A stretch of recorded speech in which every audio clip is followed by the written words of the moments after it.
Okay.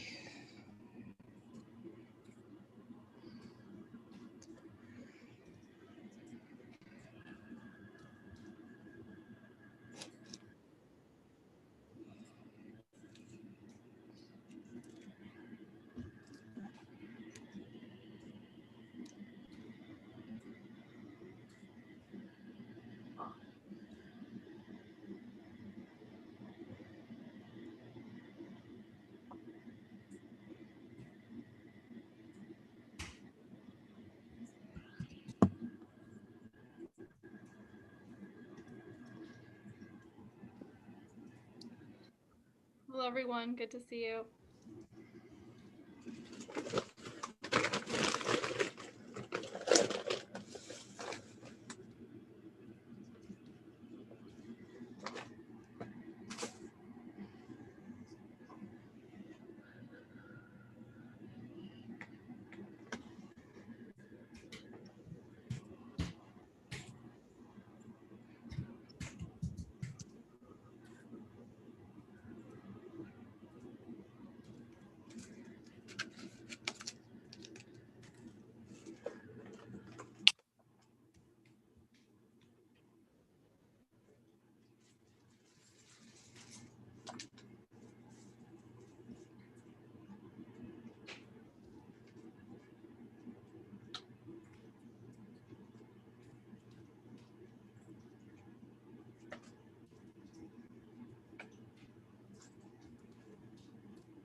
All right, interpreters, are you going to make an announcement about translation? Thank you. Yes. Good evening. Yes. Good evening, my colleague Monica and I will be the interpreter. We'll also repeat this introduction in Spanish. The Zoom interpretation feature will be used in the Zoom meeting for English and Spanish support. All participants on this call must select their language of preference by clicking the language when the host turns on the interpretation feature. This is found in the world icon located on your feature panel. Interpretation for this meeting will be conducted simultaneously. Thank you for your attention and collaboration. Buenas noches, mi colega Mónica y yo somos los intérpretes asignados para esta junta. Se utilizará la función de interpretación de Zoom para soporte en inglés y español. Todos los participantes de esta llamada deben seleccionar su idioma de preferencia haciendo clic en el idioma correspondiente cuando el anfitrión active la función de interpretación. Dicha función se encuentra en el panel de herramientas en el icono del globo terráqueo.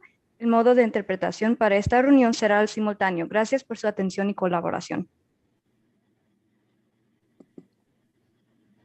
Thank you so much. Thank you for being here. I call this meeting to order at 7:01. I see that all board members are present. We are now on to item 2, approval of tonight's agenda. If there's anyone who wishes to speak on the tonight's agenda, please use the raise hand feature. I see some hands raised. If you're wanting to speak on the agenda for tonight, please leave your hand raised. If it's for something else, please put it down. Excuse me, Michelle, did you say for items on the agenda? This is for item 2, the approval of tonight's agenda. Approval of the agenda. Okay. Thank you for asking about the clarification. All right, not seeing any. Board, is there a motion? I move that we accept tonight's agenda. I'll second that. Board, any discussion? All those in favor, please say aye. Aye. Chair votes aye, and with that, the motion passes. We are now on to comments from the board and superintendent. And we can do, so normal order is Jeff, Isabel, Nancy, Bridget, and then myself. So no need to wait for me to call on you, right? We'll just go in that order. I don't really have anything to report tonight.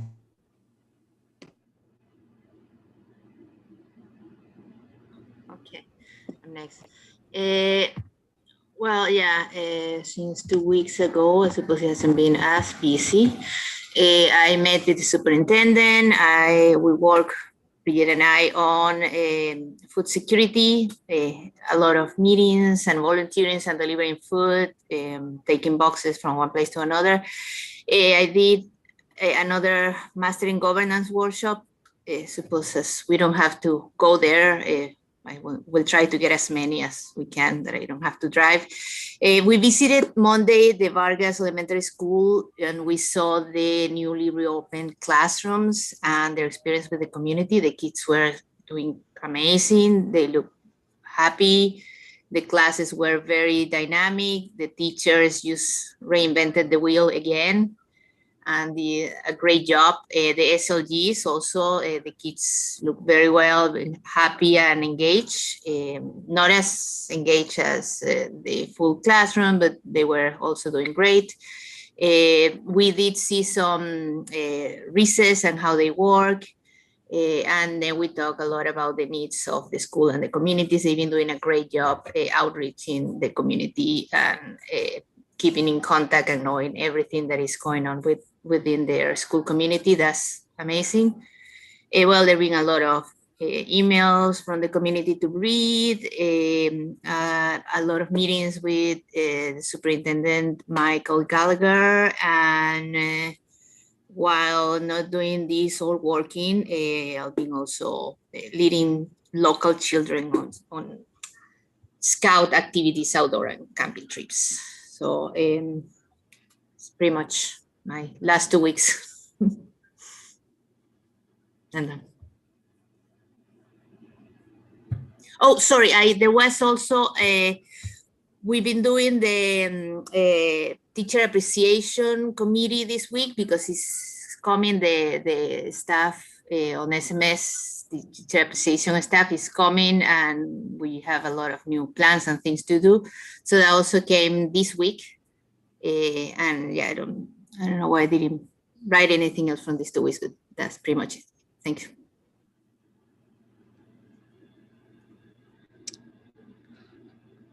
Hi. I had a lot of correspondence and reading correspondence from the different sectors of the public. Most of my activities I've sent in because I know it's going to be a longer discussion tonight. And so I thank everyone for their patience and their civility as we process through a lot of information that's important to you tonight. Hi, so I did also send in my board comments ahead of time, all my activities, volunteering and work. But I did just want to say that it's been really interesting starting to go to some of the, right now for the PTAs, it's their time to elect officers and their leaderships for the coming year. And so I've only made it to 2 last week, but I know everybody's having their elections right now. And I just wanted to thank all the people who are working and volunteering in the PTA and those people who are taking those leadership positions, because they really make things happen. And I'm sure as we gradually reopen, I'm sure we're gonna, partner with the PTAs some more. And the messages from the PTA, I went to San Miguel and they had done a survey just for their school community to see what the priorities were and to really get an understanding, because they had a new officer this coming year. And, it was just nice to hear that their goals were so focused on community activities and, connecting and just their philosophy in general. So congratulations to everybody, and looking forward to working with you all next year. Thank you, Bridget. Thank you, everyone. I have nothing new really to report, just same as you guys, plugging away with meetings and reading and webinars. But I did want to share out, I was not able to attend last week's Santa Clara County School Board Association, but I heard that, I mean, we already knew that Bridget was slated to be vice president, but it was voted in. So the official congratulations to Bridget. Thank you for that service that you will do in the coming year for that important association we have. And that's all that I have. Dr. Gallagher? Thanks, and congratulations, Bridget. That's fantastic. Got a lot of work to do, though. Just a couple announcements. First of all, board, I think maybe at the next governance team development meeting on the 22nd, we might want to have a discussion about when is the appropriate time for us to move to in-person board meetings. We can discuss it then, but some of the factors are that right now we're very accessible to the public, which is good. So I imagine that will be one of the factors that we'll want to consider whenever it is the appropriate time to move back to in-person board meetings, to continue to be accessible to the public, because it's great. Every meeting, the small ones have over 100 people. So that's wonderful. A couple other things. I visited the El Camino vaccination site at 1030 West Maud today with the team, Jeremy, Tasha, one of our school social workers, and an outreach coordinator, just to see kind of the flow of that. It's wonderful that there's now a vaccination site in Sunnyvale, and it's a large one. It's one that you can sign up through the county. It's accessible that way. When there are spots available, they have much more capacity than they have vaccination right now. So hopefully that'll ramp up quickly. We were also looking at it because it looks like very likely that we will be able to, after all, have a vaccination site at Columbia Middle School that will be up very briefly. We don't have the date exactly. This will be targeted, very targeted at the North Sunnyvale community, the underserved community there, folks that otherwise might have difficulty accessing vaccination. So it's really, really exciting that we're able to serve that community with this partnership. And that'll be at Columbia Middle School. They've assured us that it's going to happen. We just need to work out the details. And our social workers and our outreach coordinators will kick into gear to make sure that folks that otherwise might not have access will have access to vaccination. So I'm very excited about that. Earlier today, I think it was, Jesus sent out information about the Acknowledge Alliance Forget-Me-Not event. That's that event that we've been going to the last several years. That's really wonderful. We love it. There are just great stories about resiliency. And of course, this year, unfortunately, it won't be in person. It'll be online, but I'm sure it'll still be wonderful. And so if you're interested in attending, just let Jesus know and we'll get you registered. And then hopefully before, for next year, that'll be back in person. But I'm sure they'll do a great job with it. It's May 13th from 4 o'clock to 4:45. So an abbreviated version of it. And like I said, Jesus can help you with registration. We received I received this week in the superintendent's meeting with the Emergency Operations Center and the county office, new guidelines for graduations and promotions from the state. They still have some kinks to work out on that, but it's exciting to see that these are some opportunities for not just for formal, say, high school graduations, but also 8th grade promotions, but then also other in-person activities are their guidelines for making that happen. So it's good that that's a possibility as we look to the end of the school year. And then finally, our next community forum will be next Thursday, April 8th at 5 o'clock. And we'll send out the Zoom link and information in the community letter on Monday. So that's all I have. Thank you, Dr. Gallagher. We are now on to item 4, comments from the Sunnyvale Education Association. If there is an official representative from the SEA, if you could use the raise hand feature now. Yes, and I do see Wendy Smith is here. Welcome, Wendy. All right, thank you so much. Hello, I'm here tonight speaking on behalf of the teachers here in the Sunnyvale School District.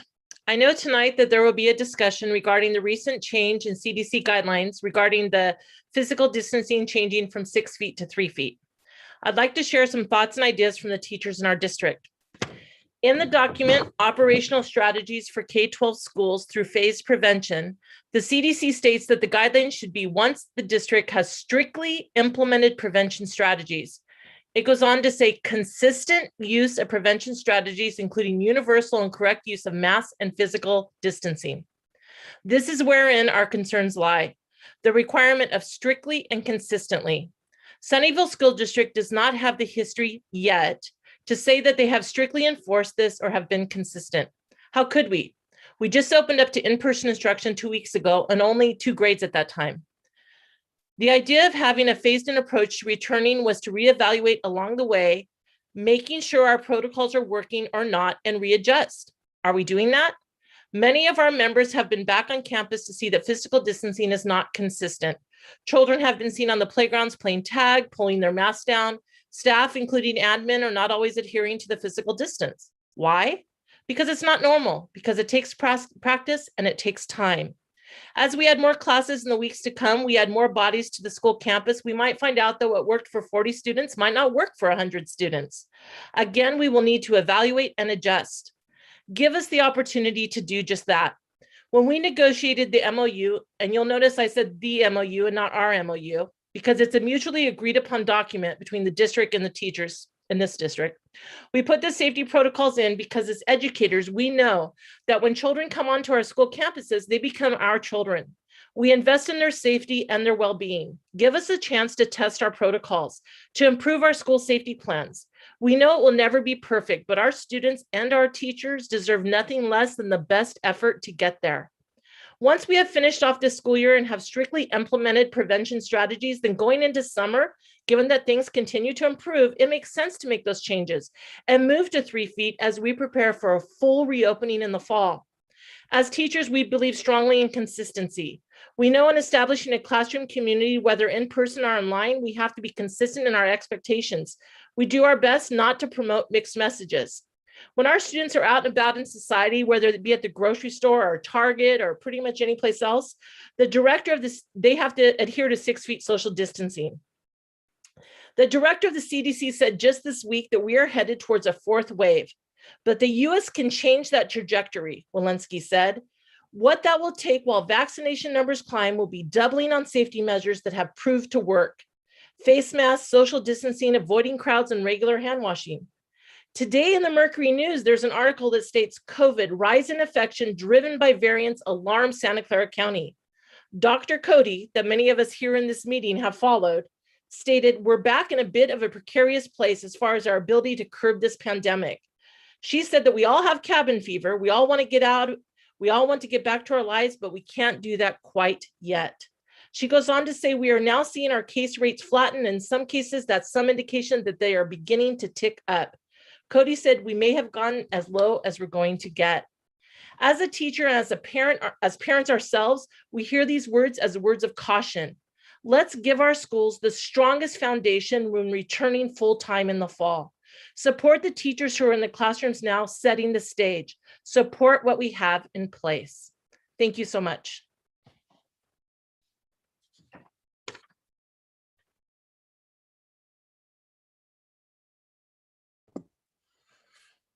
Thank you, Wendy. We are now on to item 5, comments from the California School Employees Association. If there's an official representative from that organization, please use the raise hand feature now. I do see Oscar Uregi is here. Welcome, Oscar. Hi. So as we're talking to the employees as classified employees, I've been talking to the employees, our co-workers. We're very lucky to have you guys as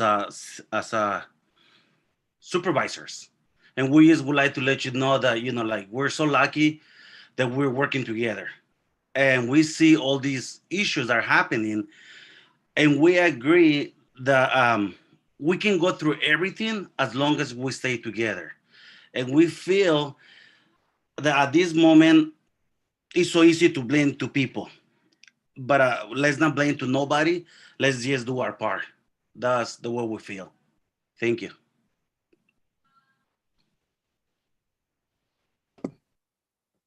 Thank you, Oscar. We are now on to item 6, comments from the public.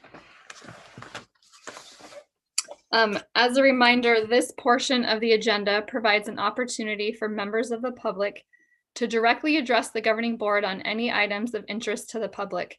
However, provisions of the Brown Act preclude any action being taken on any item not appearing on the posted agenda. Time limits allocated to public testimony are usually 3 minutes per person and 20 minutes per topic. Speakers are asked to give their name and affiliation so that an accurate record is reflected in the minutes. And I also, as another reminder, per our board bylaw 9323, the board shall not prohibit public criticism of its policies, procedures, programs, services, acts, or omissions. With that understanding, as a school community, we strive to model what good citizenship looks like for our students. We endeavor to create an environment in which it is safe to explore and disagree on important topics. During public comment, we encourage speakers to discuss issues with civility, to treat people whose opinions differ from their own with respect, and to focus on ideas, policies, and values. As a reminder, there will be time for public comment on agendized items later in the meeting. This portion of public comment is for items that are not on the agenda. So for example, any comments related to returning to in-person, which would be this year, summer, and next school year, we would take all of those comments when we get to that agenda item, which is our first item after this. So if there's anyone who wishes to speak on non-agendized items, if you could please use the raise hand feature now. And as a reminder, if you start speaking on an item that is later on the agenda, we will pause you and ask you to save your comment for when we get to that item on the agenda. So we'll give it just a moment for anyone who wishes to speak on non-agendized items.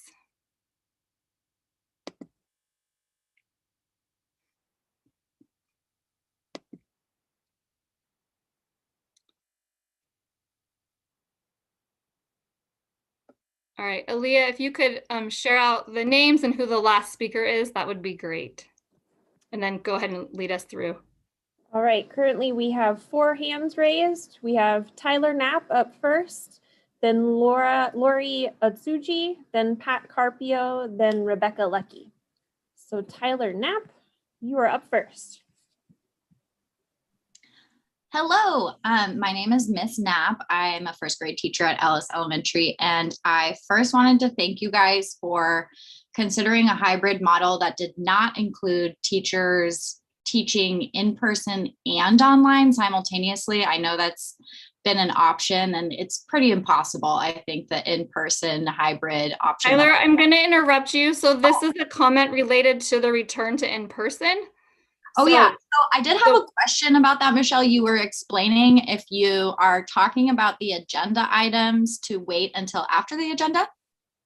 When we get to that item. So if it's related to like the hybrid, then we'll take your comment when we are on that item about returning to in-person.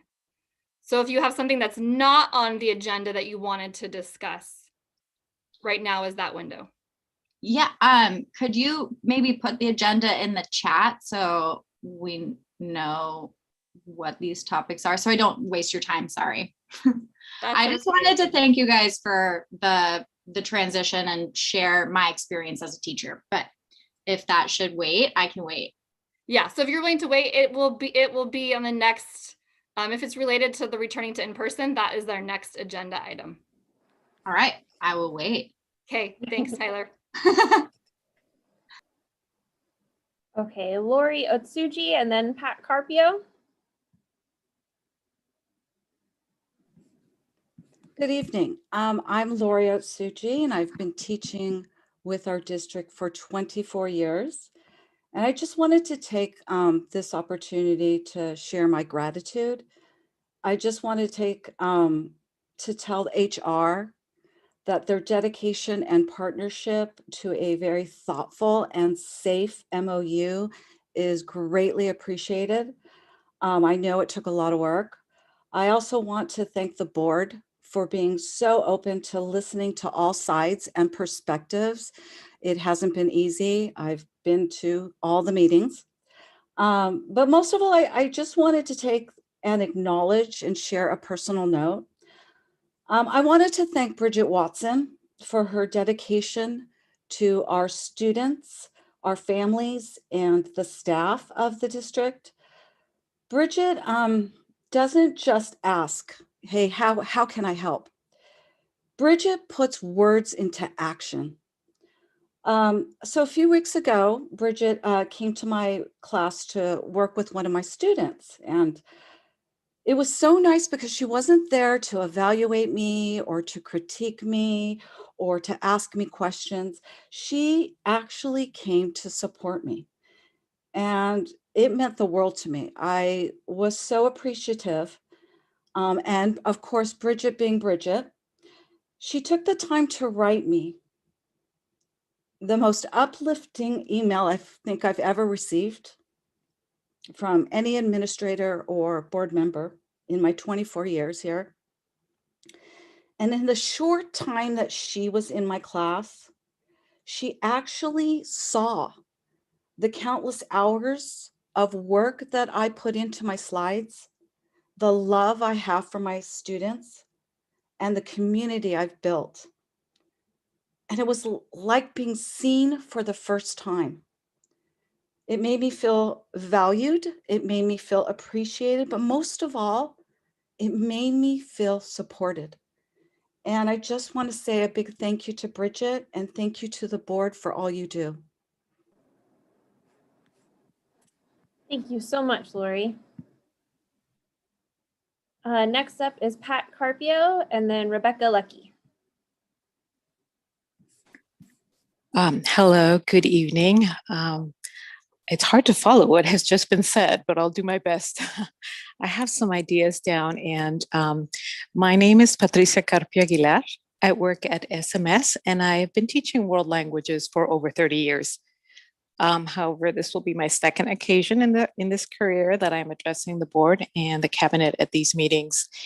The first time was when I made a note about how my students needed transportation to access the SLGs, and that comment was taken to heart. And for that, I thank you.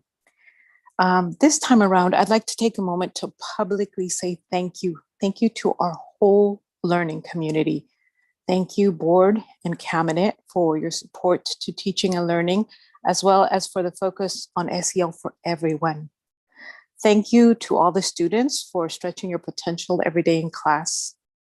Thank you to the parents for demonstrating kindness and compassion to yourselves as well as to your children. Thank you to all my colleagues who find the energy to create very engaging lessons that ignite the interest and that encourage the creativity in the minds of our students. During this pandemic, I've thought a lot about the teachings of my grandma. I was raised by my grandparents, and I tried to live by their values.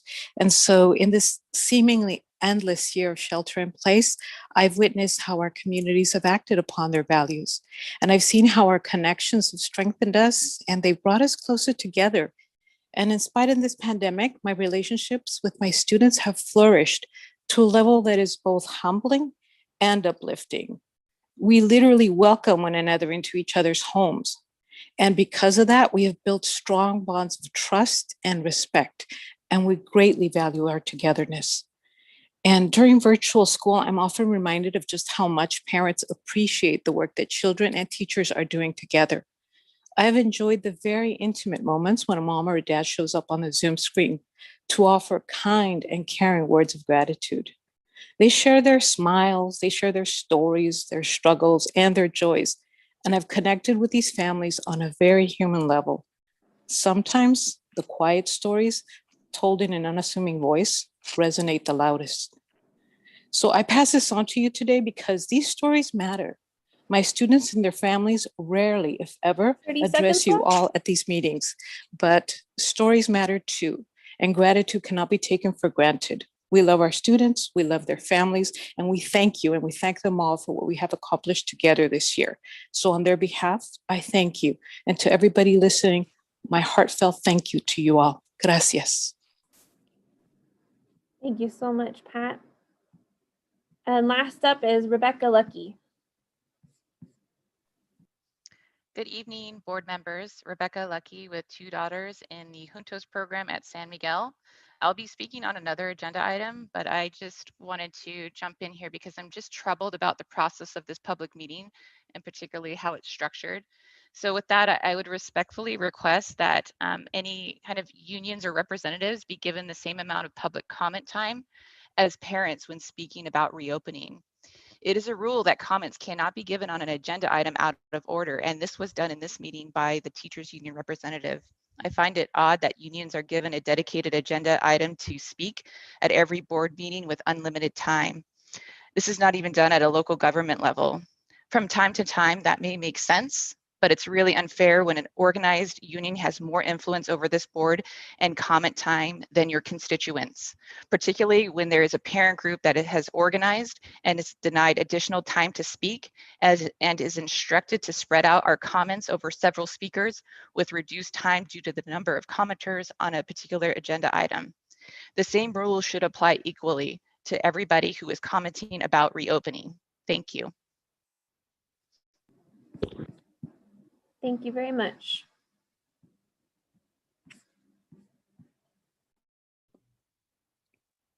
Thank you for those who spoke, and thank you, Aaliyah, for helping us with that. We are now on to item 7, review and discussion with 7A, the return to in-person instruction progress. And I believe I'm turning it over to Dr. Gallagher. Yes, and actually, Mr. Nishihara is going to load up a couple of slides, and he'll do the first 2, and I'll do the third one. Okay, as you're loading it, I'll just let community know we're going to receive the updates and presentation, and then after that, we will have public comment and then board discussion and questions. So that will be the order of this item. Good evening, board and audience members. My name is Jeremy Nishihara. I'm the Assistant Superintendent of Human Resources and Information Services. I'm going to put up 2 slides, and it should be kind of similar to what I covered last time, but with additional information since today was the start of grade levels 2 and 3. And I'm hoping, unlike last time, I'm sharing the slide presentation and not my desktop. So if everyone could see the return in person update. Fantastic. Okay. So last, I believe on March 18th, I was able to present information on the kindergarten in person and first grade in person. That was these 2 things here. And I apologize, it got smaller because we've added the 4th and 5th. So I'm going to talk through. To be honest, these numbers are pretty much the same about what was the number of students and sections that would returned for kindergarten and first. So I'm going to cover 2nd grade and 3rd grade that came back today. So as you can see, we had sections come back at every site except for the highlight was Lakewood has been able to bring back a 3rd grade section, and so they had 24 students start today. We still have the problem of the small numbers of in-person requests, and again, so there were 7 2nd grade students that indicated in person that were be serving in the SLG component. But again, happy that the 3rd grade section was brought into existence. And San Miguel, again, we had this discussion before that they have the relatively small numbers of the in-person requests. In addition, they have the additional, constraint of a neighborhood strand and the Juntos strand. So even though if you see, 7 2nd graders and 5 3rd graders, we can't put those together given the fact that the Juntos strand is the bilingual program. So I just wanted to make sure that to point that out to everyone and the board. So, and then I'm added the 4th and 5th grade in-person columns because again, that's actually going to start next Thursday. We were able to move that start time up prior to break just to make sure that when we come back from break, we're off and running at the elementary levels. So again, you'll see Bishop has one section, a 4-5 combo, and then the number of sections here. Again, Lakewood at first was not able to put one together, but they're able to now spin up a 5th grade in person, but we'll be addressing the SLG for 4th grade. I did have a conversation with Principal Pam Chang, and they are exploring the opportunities to implement the SLG Plus model that was innovated at San Miguel as a possibility. And so that's in discussions now as we continue to evolve and make progress. And I think that was all I wanted to cover here. And I'll leave it up for just 2 more seconds because, again, a lot of small numbers. And then the next slide is the return in-person update regarding middle school. So 6th grade is starting Monday, April 5th. And so the class roster is for CMS is going to be 75 students that are choosing to return. This represents a return in person of 33%. And then Sunnyvale Middle School has 130 students, the 6th graders that will be attending the model, and that's represents 40% in person. As you may recall, the start date for 7th and 8th grade is on April 19th, and there's been just, again, nonstop work at the middle schools. I want to make sure I give them recognition, both the administrative staff and the front office staff, because of the outreach that started back with the 6th grade outreach, then the expanded model for 6th grade, and then the 7th and 8th grade outreach. They've been literally at it nonstop for the past 3 to 4 weeks. So 7th grade, right now, it's looking like 29% of the 7th graders at CMS are returning in person. And just for context, that's out of the 73% of the 7th grade class has responded. The school continues, phone call outreach, auto dialer outreach, emails to make sure they're trying to cast the wide net. Remember that we run into this problem sometimes where when we identified the default as virtual, that some parents say, okay, that's what I want, so they won't reply. I know the next question you're going to ask is, are we the prioritized students that we're really trying to target? Both SMS and CMS have been actually identifying the needs of those parents since we came back and the outreach started when the state passed that legislation. So the prioritized students are embedded in that 73%. 8th grade is a little bit lower at 27%, and again with 73% responding. SMS 7th grade, 45% returning in person at an astounding 97% response rate. I feel a little bit like MSNBC. I apologize. I'm starting to channel that precinct reporting at the moment. 46% 8th grade returning in person with 98% response. And again, those numbers are being finalized and the classes are being formed now because, again, they prioritize 6th grade to make sure they're off and running for Monday. And then now they're really focusing on building the schedules for 7th and 8th based off of the data that they've returned. So, all right. And then I'm going to hand it over to Dr. Gallagher. Thanks, Jeremy. So this is our return to in-person roadmap, and we wanted to present this to give you the context of where we are right now. So you can see, like, just slightly right of center is April 1st, 2021, 2nd and 3rd grade in-person begins. So that's today. Just to give you, the colors mean a little bit of something. So blue is instruction, dark blue is safety, and green is support. So, I've kind of said to some different audiences over the last several weeks, when this year is over and we look back, we're going to want to reflect on what we've done well, where we innovated, and where we would have done things differently, right? That makes sense to do an analysis like that of everything. There's clearly some ways where we've innovated and clearly some ways where we did some things well. So if you go all the way back to the beginning, and I won't spend too much time on this, if you go back to the beginning, when we launched the independent study program, not every district did that. We did that. And it matched our desire to try to meet parent needs as best we could and to provide flexibility. We also started spinning up supervised learning groups in October. It felt like it took a long time to do that, but now as you look at the overall scope of the year, that looks like a ways back. And we're continuing to bring those on board, which I would say is another plus. There's even this week, maybe next week, there'll be more. So that's certainly a positive. Under the heading of innovation, I suppose, or maybe at least just trying something different, is our instructional model. And so there are many districts, most districts did something different than the AM/PM in-person model. Most districts are doing some sort of model with cameras or Zoom in the room at the elementary school. I would argue that, well, from the beginning, our intention with that was to provide better instruction and to be able to provide instruction 4 days a week. So, and I'm confident that those two things are happening. It does create other constraints, so it's not perfect. So again, we'll assess all that when we get to the end.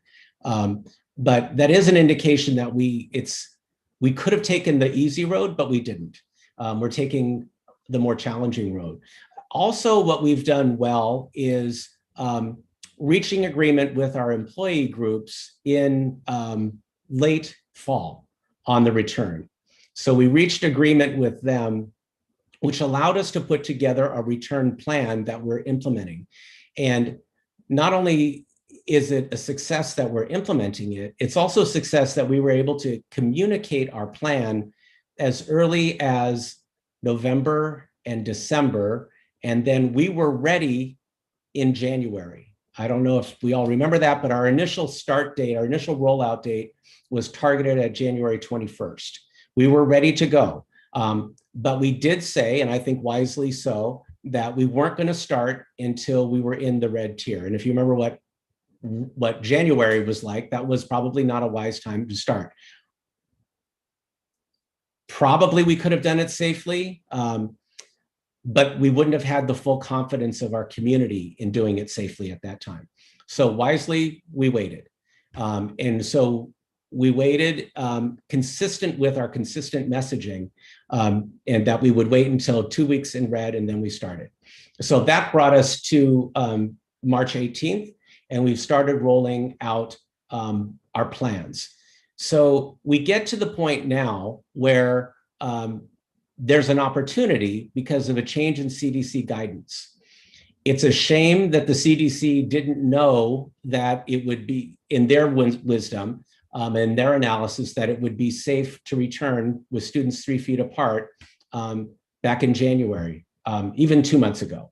That would have allowed us more flexibility in implementing. I will say this, I personally feel that we could return students following the CDC guidelines safely. I personally believe that. I think that our plans are good. I think our screening is good. I think our teachers are vaccinated, which was never one of the criteria, but our teachers and staff are vaccinated. We've implemented regular testing on sites that is easily accessible. And we're implementing safety protocols. As Ms. Smith mentioned, not perfectly, but I personally think that we could do it. However, I think in our community, it's important that we move with consensus. What is the consensus of the community? Of course, there are some that feel very strongly, like I do, that we could do this safely. I also believe that there are some in our community that aren't there yet. And so what we're weighing now is whether to make a change in our plan to move to the 3-foot CDC guidance with the other, what would you say, acknowledgements that are within that document that say we have to make sure that we're stringently enforcing all other protocols. Do we make that shift at this point and potentially change and reconfigure classes yet again? So some things to consider are that if we were to take that road, we would really, the earliest that we could start any class would be probably April 26th, and that would be a little bit ambitious. So we would have to survey families in the next week. Then it's spring break, everyone's off. Then, and we would also have to be assessing teachers' readiness, staff readiness, potentially reconfiguring classes. We know now from experience that that takes time. And so April 26th would be the soonest that we could start, perhaps with a couple of grade levels. April 26th marks 32 days left in the school year. I'm not saying that as an argument in favor or an argument against. I'm saying that as a matter of data, as a data point. But I think that is a consideration where we are in the school year. So that's where we are right now. Whether we are to make a decision to change our path. I'm also reminded that summer school is, I think, 12 weeks away. And our staff is working very, very hard at preparing a very robust summer school. We're even working with Stanford at the possibility of extending it past 12:30 to have a longer school day for summer school. I can't promise that yet, but I can tell you in our conversations with them today, or yesterday, they were excited about that concept. And we're 16 weeks away from the first day of school on August 18th.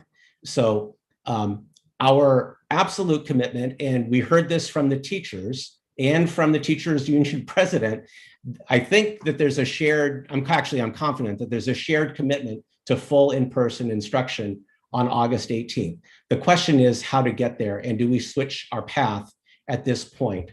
And again, I'm confident we could do it safely. I'm not sure that the whole community is, and that would be my concern about it. So that's all we have for here. I'm sure there'll be a number of questions both from the community and from the board, and we're happy to take those.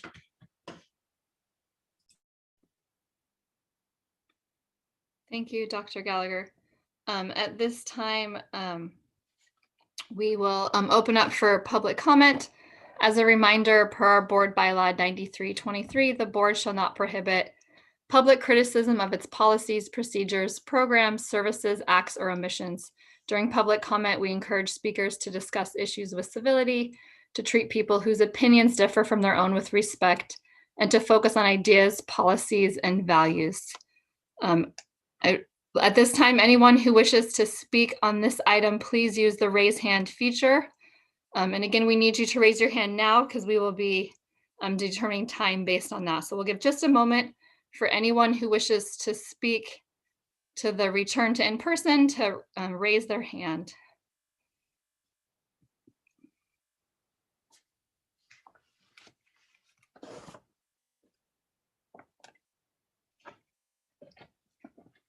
We'll give just a few more seconds.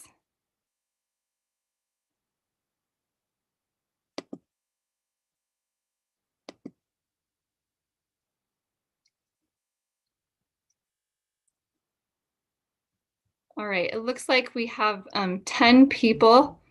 So normally it's 20 minutes per topic or 3 minutes a person. With 10 people, that would put us at 30 minutes. So I propose that we go to 30 minutes, giving the 10 speakers 3 minutes. Board, are you okay with that? Okay, and then just as a reminder, you don't need to use the full 3 minutes. And if someone has shared a thought previous that you agree with, when it's your turn, you can also just say, I agree with so-and-so. I'll turn over to Aaliyah. Aaliyah, if you could go through, we'll start with Tyler, because she'd been on earlier. And then, but you could, yes, Nancy.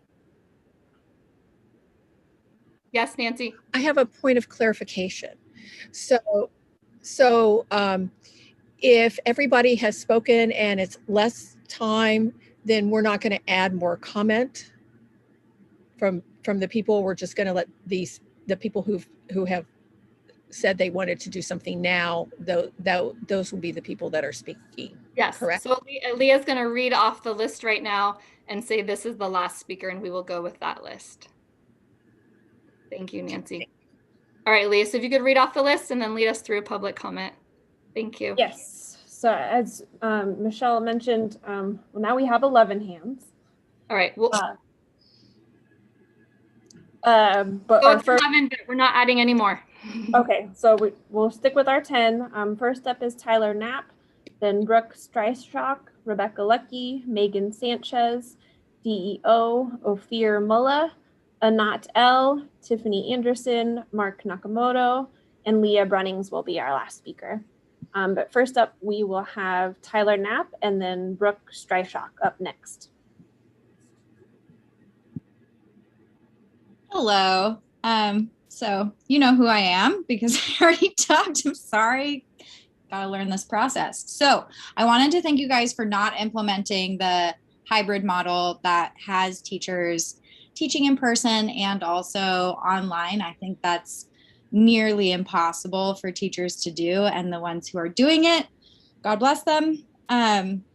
Also, with the return to in-person, we just have such fragile communities in this situation that I really hope that we can just continue with where we're at without restructuring this year, and hopefully look forward to next year for what is working and what we can do a little better. And speaking of do a little better, I have a couple of requests and recommendations for you guys to consider when we're talking about having everyone back on campus. I think teachers are really interested in having some trauma-informed training and like really research-based SEL. I know we've been talking about social emotional learning and like, I think I know what I'm talking about, but I'd like to be trained on what really works and what's effective for a situation like this.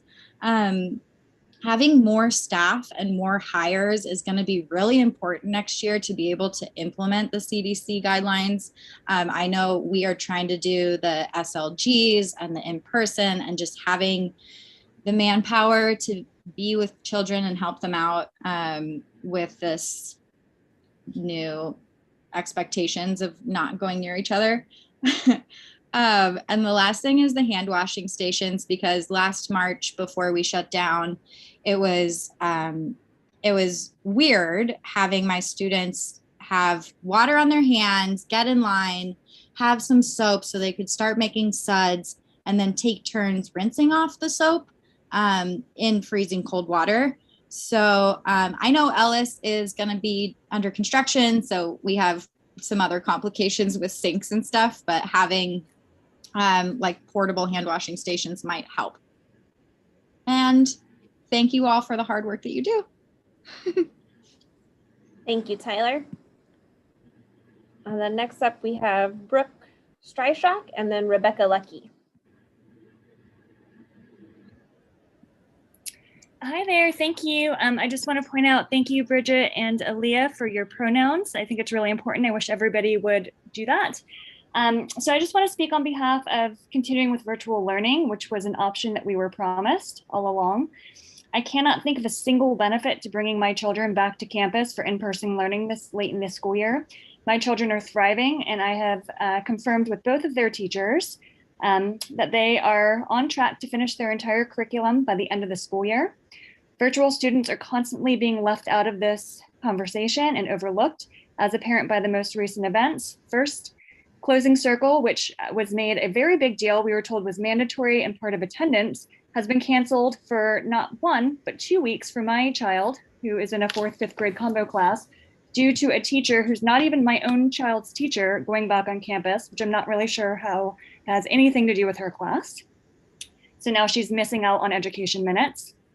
Secondly, you all changed our teacher learning days unexpectedly to meet the needs of on-campus children. I put my school days into the calendar a year in advance. In fact, I've already filled it out for the upcoming school year.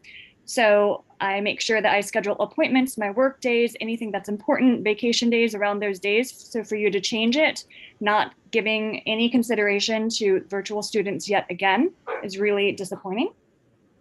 In addition, setting up the rooms should have happened. I'm told that that's part of the reason why we can't have Closing Circle, is because the rooms need to be set up.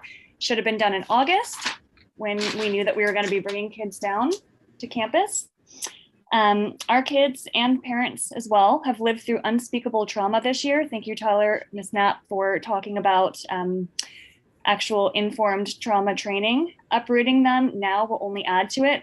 For many of us, reopening will be as traumatizing as closing down was, so allowing us to do it on our own timeline is very important. The focus really needs to be on a full return to campus for next school year that follows guidelines driven by science, because it will be absolutely unacceptable if after over a year and a half, and millions of dollars, that this is not able to be done, especially looking at a school like Ellis, which will be under construction and will need special considerations. Santa Clara County has already committed, there's Santa Clara County Unified District committed to increase staff as well as decreased class sizes to accommodate for a full 30 seconds. Please wrap up your thought. Yep, I'm speaking. Thank you. One main reason we refuse to come back on campus now is that I actually don't trust our school. I've been to campus several times. I see kids running around without masks on. I see staff without masks on. I see the rules not being followed and the distance protocols not being followed. And I quite frankly find it unacceptable. So what we need to do is focus on physically setting up our classrooms, doing dry runs of in-person teaching. Thank you. I'm so sorry. We have to move on to the next speaker. Next up is Rebecca Lucky and then Megan Sanchez. Good evening, board members. I'm the parent, Rebecca Lucky, of 2 elementary school girls in the Juntos program at San Miguel. I'm also representing the 164 families through a petition called Open Sunnyvale Schools at change.org/Open Sunnyvale Schools. I'll repeat this at the end of my comment for parents interested in signing at this meeting. And to remind you of our petition request, it is number 1, to increase in-person instruction hours now, given the reduced distancing requirements established by the county from 6 feet to 3 feet. I've received calls from parents that said that they were on a wait list or their child almost didn't make it to getting into in-person. So not only are we dealing with inequity from other school districts that are more affluent that have offered in-person instruction for about a year now, we are further dividing education and social contact within our own schools by waitlisting people who want to come on site to learn.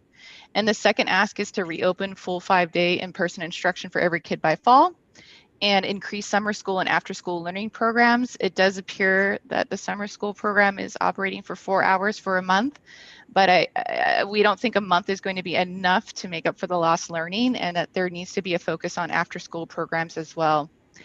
And the fourth is to form a task force, a parent task force committee to advise the board on reopening and backup plans should the pandemic conditions change to maintain full live instruction in the fall.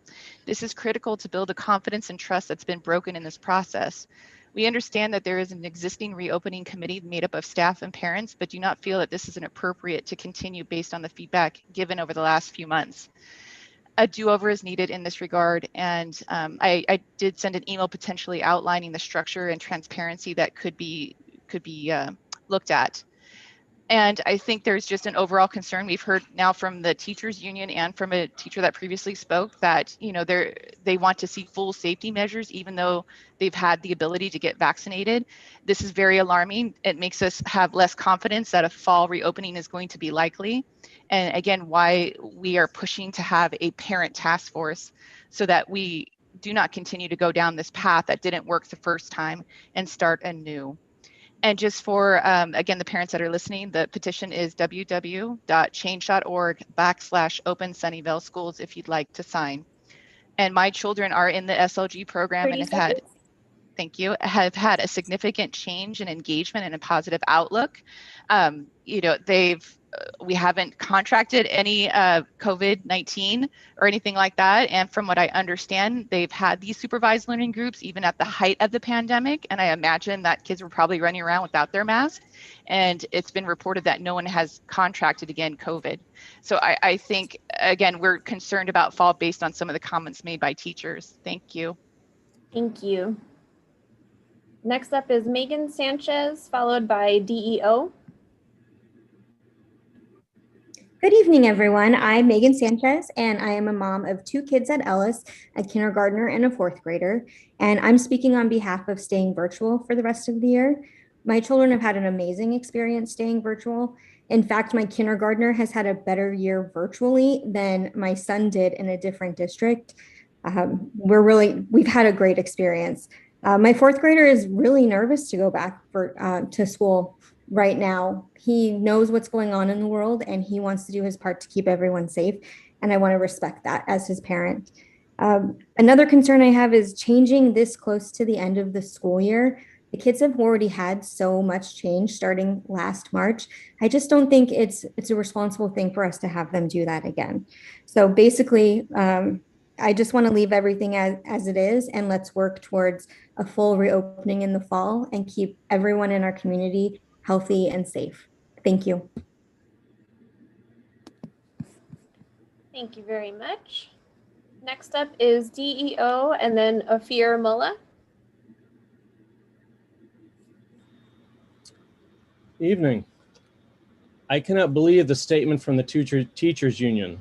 Their words say they simply do not want to do their jobs, even after being prioritized for vaccinations. It seems not even the science teachers are willing to follow the science. I, in fact, have been in my office weekly in the past year, as I am also an essential worker. It is safe. I recently talked to a teacher that just retired in another district. They told me stories of emails from the unions on this game the unions are playing to get out of having to do their jobs. The teacher was so disgusted by it that it was part of a reason they were happy to retire. It is my understanding that we're going with a middle school Zoom in the classroom. I'm not positive as I cannot find clear presentation or documentation of the exact plans that we're considering on the SDSD website. So I might be a little off here. Given that the middle school solution does appear to be Zoom in the classroom, I don't understand why 7th and 8th graders don't come back to the classroom until April 19th. What's the holdup? Why aren't they starting on April 5th, next Monday? Why is a significant portion of the third trimester being wasted? What's the holdup? What's taking so long? 6th graders could have come back today as the 2nd and 3rd graders did. These are different schools, campuses, and there was no interlock between them. I can't see what's taken so long to organize this, as there's no longer a rebalancing of the classroom makeup where we reassign students to teachers. If the issue is the amount of time to reorganize, then the district can work nights and weekends. If that's what it takes for the district to do its job of educating our kids. This is what I have had to do during the COVID period, and I don't get a pension or lifetime medical benefits. Thank you. Thank you. Next up is Ophir Mullah and then Anat El. Hi, thank you for letting us speak. I want us all to look on the reality. I asked it last time and I asked, this is the reality. The reality is the decisions and the conditions that the program was built are based on November. Even the MOU and the survey was taken on November. We are now almost half year more. On November, we didn't have vaccine, not for teachers, not for everyone. On November, we didn't have a regulation that were allowing by science to have 3 feet. On November, we didn't have such a huge drop in the cases that we have, right? So relying on condition, rules, and guidelines that were given on November is not calling flexibility, is not fair, and above all, it's illegal. It's just illegal. And I'm really appreciate the fact that we are finally using numbers. We are finally showing what was the survey, something that you were supposed to show in November and you're showing now. It helps us as parents to face reality. So let's just use numbers. The numbers are approximately the 20% of the kids on elementary ask for in-person, but these kids are getting almost 40% of the time or something like that of the hours that we're used to. It means that elementary today is utilized by 10% comparing to in-person. When we are looking on middle, we are talking about 6th grader. 6th graders are getting 5 hours instead of 35 hours a week. And only 40% of them are going to school. The same for the 7 and 8 that are going for less than 2 days. And 40% of them only are going to school. If you're looking and you're combining all the numbers, it means that the utilization today of the school is almost like 10% in the most intense scenario. Now, I'm not a teacher. I'm not leading education. Actually, my dream was to be a teacher, but now I'm an engineer. Unfortunately, I'm working with machines and not people. I know that even machines cannot move from 10% to 100% immediately. For sure not kids and not teacher. Saying that you are going to open full in person in fall, where today these schools are utilized by 10%, is not stressing the system. It's not safe. 30 seconds. Not the reality. So either we will move now and offer in person, full in person for the kids that solved, and we'll start to move the wheels. Let's just not fool ourselves and not fool the parents. If this will not happen, you will not open in fall for 100%. Thank you. Thank you very much. And next up, we have Anat L., Tiffany Anderson, Mark Nakamoto, and then Leah Brunnings. Hello, everyone. My name is Anat. I have a 6th grader at SMS and a 3rd grader at Cumberland. A couple of weeks ago, the CDC and the county changed their distancing requirements to 3 feet, allowing us to increase our class capacity. As you said yourselves in the last board meeting, this was a well-anticipated change. Los Altos, Palo Alto, Cupertino districts quickly adapted their plans and announced in the past couple of weeks that they will be extending their in-person hours to either 4 or 5 full days. Those districts have adapted to 3 feet under existing MOU. In fact, the Cupertino MOU has the same language as the Sunnyvale MOU, specifying students' desks to be 6 feet apart, but they are still opening with 3 feet. Their guiding principle is the law, to open in-person instruction to the greatest extent possible as soon as possible. We want the Sunnyvale schools to open for in-person for at least 4 full days a week, both elementary and middle, starting April 19th. Time is of essence for planning and executing, as spring break is right around the corner and would be just the right window of opportunity to making physical and logistical changes. As I said in the beginning, the MOU should not be in the way of 3 feet, with the 3 feet requirements, as other neighboring districts proved can be done. For any other challenges with reopening at 3 feet, whether logisticals or other, we, the parents, will be happy to collaborate with the district and be part of the solution. Thank you. Thank you very much. And then next up, we have Tiffany Anderson and then Mark Nakamoto.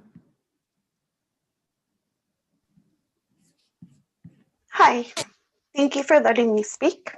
I'm a parent of 1 child in the middle school now. I've been a volunteer for 10 years now in the Sunnyvale School District. Anyways, I would like to say that I disagree with the comment earlier made by Mr. Gallagher that the public consensus doesn't say that or show confidence, readiness, or interest to move to full return. The reason I disagree with that is that the surveys that were done thus far have all been poorly created to determine this. At no point has the community been able to fully express their opinion about full return. The numbers at the schools for the in-person that were shown earlier are not showing the whole story. Since many families cannot make the 2.5 hours, 2 days a week, or in other words, 5 hours out of the 35 hours that they're supposed to be getting full-time instruction in person, work for them. Many people cannot get off work to get their kids to and from school. I'm a stay-at-home mom. I can make it work, but tell you the truth, it's not going to be easy. But I chose to do it for my children. The only choice that many of these families were given was to pick virtual, and so they did. So that's what you're seeing. Poorly constructed surveys. The MOUs that were spoken about have no legal basis. They no longer are valid. I'm sick and tired of hearing about them. Let's stop that conversation. Let's move on. We need a full commitment from you and every school for a full 5-day instruction this fall. No more Zoom in the room, since that is actually what my 6th grader was promised was in-person instruction coming April 1st, which now it's going to be April 5th, And she still was sent an email today by her teacher that said that she will be getting Zoom in the room with an extra person in there, which I guess is better than nothing, but you're showing us how much you really care. 30 seconds. Thank you again for letting me speak my mind, and I hope you take some of my thoughts into consideration, and specifically the surveys. We really need better surveys. Thank you. Thank you very much. Then we have Mark Nakamoto, and then Leah Brunnings is the last one.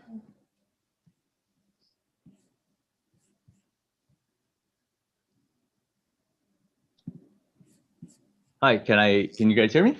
Yes. Well, thank you, board, for giving us the opportunity to speak. I'm a parent with 2 kids at Lakewood Elementary, and I guess I would say, in my opinion, my 2 boys have struggled a bit with the virtual, just in terms of, staying engaged and, continuing to love school and the education process. So I guess I'm one in favor of, the sooner the kids can get back to school, it'd be beneficial. I was really happy that Pam was at Lakewood, was able to organize a couple of classrooms to go back in the hybrid model. So my younger one started today, and I think it'll be really meaningful for him to be back. And I think he was excited to see some of his classmates, be able to chat with them. And hopefully there's some opportunity to even play on the playground at some point. I did want to note that, I think as the science is showing and it's safe to go back, Dr. Gallagher, I think, mentioned there's 31 days left.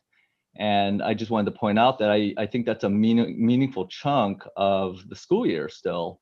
It's actually, I think, maybe a little longer than the summer school session that is planned.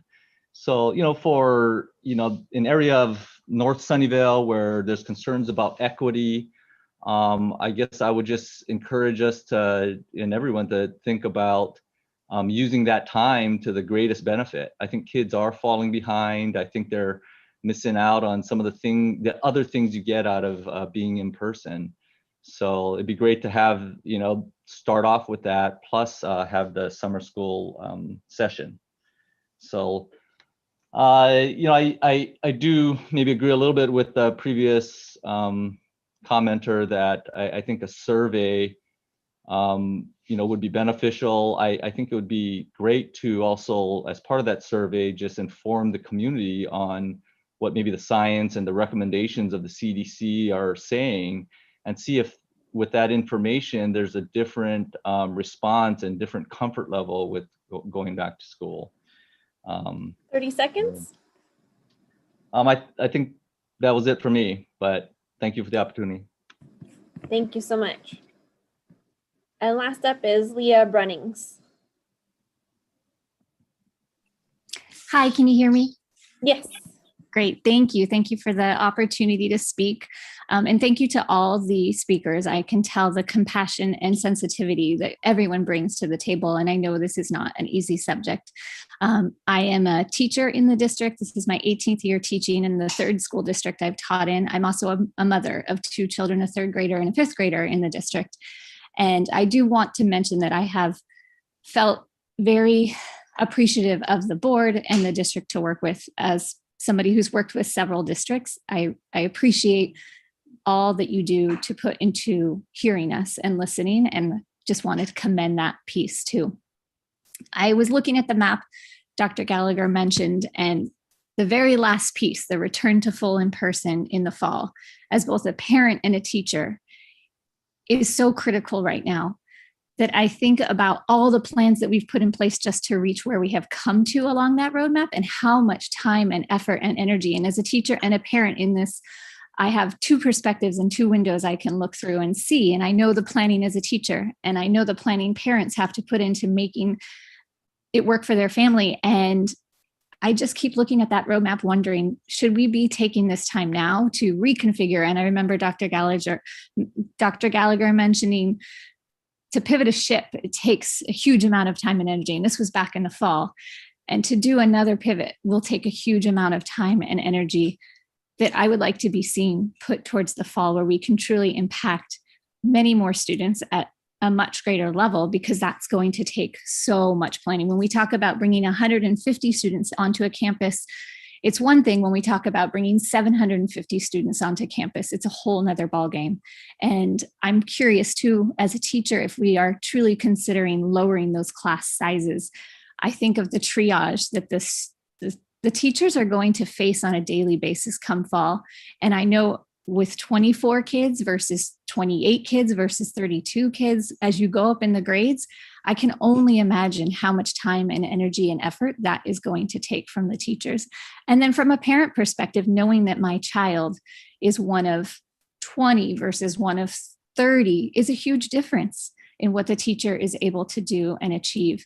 And we have the funds. I remember back in the good old days of 20-1, and then the funding changed. 30 seconds. If we take this opportunity now to plan for the fall, to really look forward to how we can make the best we can for a full in-person space for learning to happen, that I think we really should stick to that path as much as we can. Thank you. Thank you so much. All right. Thank you, Aaliyah, for your help. And for anyone who has additional thoughts or wanted to share more, several avenues you have. One is what Dr. Gallagher mentioned earlier this evening. Our next community forum will be on Thursday, April 8th, 5 o'clock, correct, Dr. Gallagher? And the information will go out in the weekly email on Monday about that. So that is one avenue. And the other, as always, and you can always email us directly, but specifically for the tonight, if you had comments, you can send it to meetingcomments@sesd.org. And Aaliyah is putting that in the chat as well right now.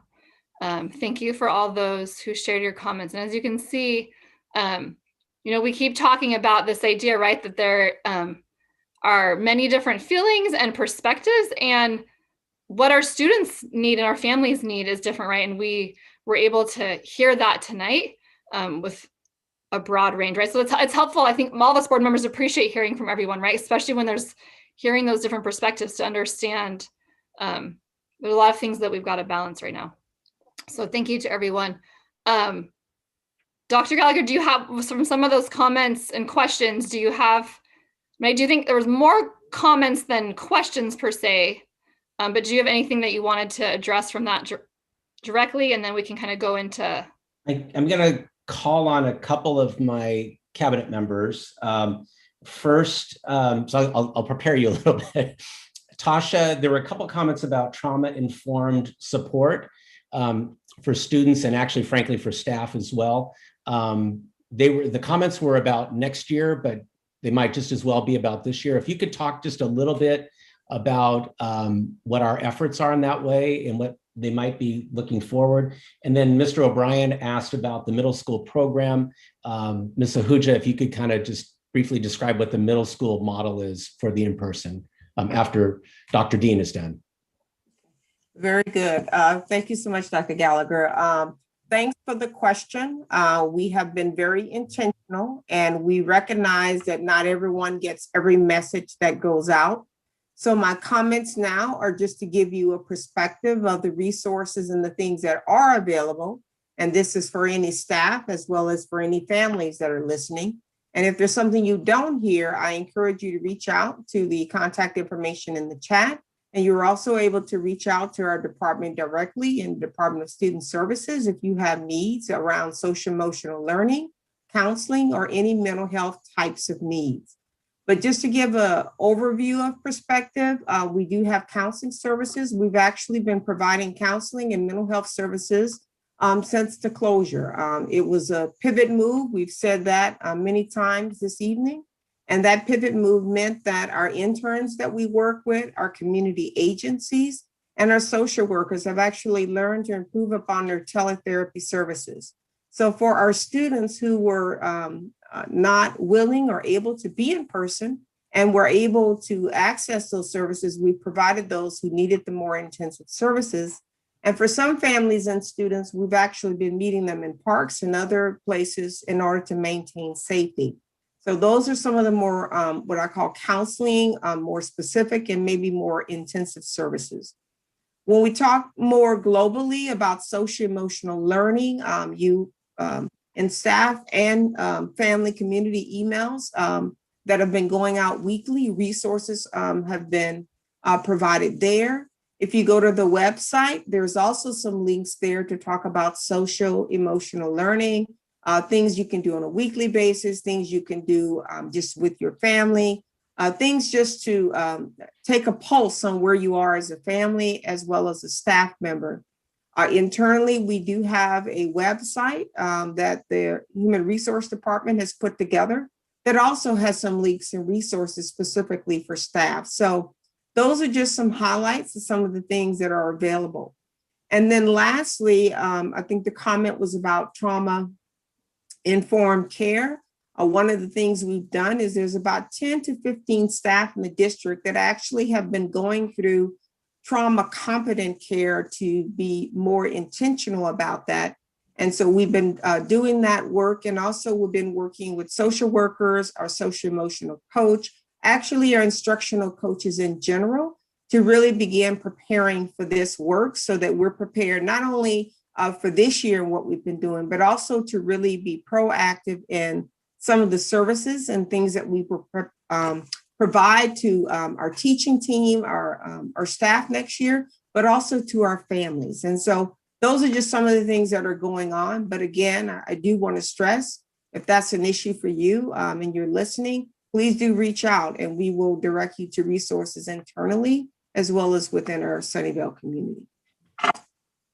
Thank you, Dr. Dean. Absolutely. And at this time, I think Ms. Ahuja might have some comments. I do, and I'm going to phone a friend, and my friend is Miss Valentine, who is the expert on the middle school model, and she is here to share and address Mr. O'Brien's question about the 7th and 8th grade model, as I understand it. Yep, thank you. Thank you. Just gonna wrap, you're such good friends that you even matched today. I know, I looked at her and I went, we are such good friends. I'm very lucky to have her in my corner. Thank you so much for having me. Sorry, I didn't get my Zoom background up. So I know there's a question about the 6th grade model as well as the 7th and 8th grade model. For our 6th grade, we really did focus on in-person instruction to the highest extent possible. So just earlier this week, as an example, we met with our 6th grade teachers returning to campus, and they shared how excited they were to be giving instruction in person. So they're really working to move off of the cameras and the Zoom and to be teaching in-person instruction. For 7th and 8th grade, we are working on implementing the VIPS model, as Mr. Poe has named it, the virtual in-person school. This allows us to bring back students to campus and have instruction in all content areas, while also making sure that our teachers aren't doing two things at once. You heard earlier that it is difficult to be teaching in Zoom in this format while also teaching in person. So we've combined the two, where our students are still in their virtual settings in Zoom so they can collaborate and work with each other. But we also have the value of in-person instruction. So if a student has a question, they could raise their hand in Zoom while also raising their hand physically in the classroom, and the teacher can meet all the modalities of students. The other piece of the VIPS model that we like and value is that our students are able to maintain the collaboration that they have currently with the classmates that they have now. So where our teachers have breakout rooms and our students are working together, our students are maintaining those same breakout rooms, collaborative partnerships, and work. Does that answer the question? Thank you, Ms. Valentine. As perfectly as possible. Thank you ever so much. She was the expert. Can I ask a follow-up question? Sorry. Yeah. So I think that one of the people was saying, I think it was Miss Anderson, where she was saying that her student is in the 6th grade cohort and was slated to return to in-person. But it sounds like there's another arrangement being made. Would that be because like that's the backup if the teacher's unable to return. Is that correct? Is that happening? Because it sounds like it would be another teacher in the room, and that their teacher who's been instructing them is actually going to be remote.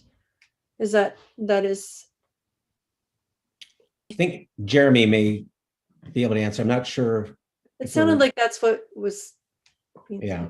Yeah, we're gonna have to look into that, given the 6th grade model is the in-person cohorts. And so, but remember that it was an AABB model. So I don't know if that's what the parent was referring to, that they're on there's other async days. So I have a note, but we'll try to circle back. But that is the only thing that came to my head. Ms. Ballantyne, is that anything from your perspective?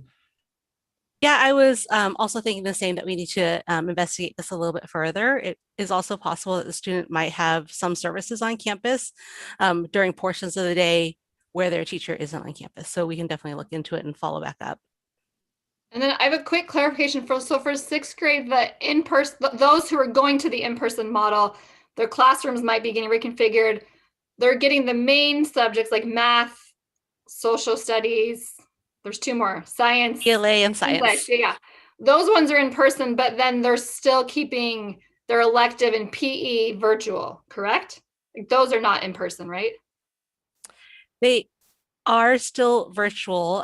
Mr. Poe and Ms. Edwards are working on possibilities of like extending the day for 6th grade students, because we've heard from our community that they would like to have students on campus for a longer day. And so we're looking at what those options could be for both PE and electives. Okay, thank you. Board, while we're on the middle school, is there any other, let's just kind of wait how people here, is there any other specific questions to either of the middle school models, the 6th grade or the 7th, 8th, that we want to ask while we got them here right now? Bridget. So just to be clear, just to like super be clear, so the 6th grade model is more similar to the elementary school model in that it's when the teacher is there, they're engaging with the students and they're who are in the room, and the other students are virtual or asynchronous, and then the opposite. But in 7th and 8th grade, it's consecutive teaching. So the teacher is teaching consecutively to the students at home and the students in the room. I think you mean simultaneously. Simultaneously. Yeah. Not consecutively. Concurrently. Concurrently, that's it. Okay, yeah. One of those words. I'll turn into Moira one day. I'll have bigger words, but I don't. I'm using them wrong. Okay, so that's just the in general the plan, right? That was a great summation. So my question is for middle school is I did see the note that went home about 6th grade, they'll be entering and exiting the campus through one area. It sounds like they'll be, 6th grade wing is kind of on its own little entryway anyway. I guess for both middle schools, what is the plan for? They're just there. They grab and go lunch, right? But there is a brunch period where they're there. So how is that brunch period going to be organized?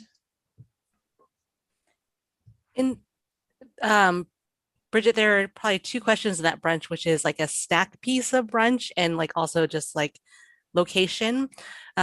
So both middle schools have worked on like assigning areas in their campuses so that cohorts are staying together and they're maintaining social distance.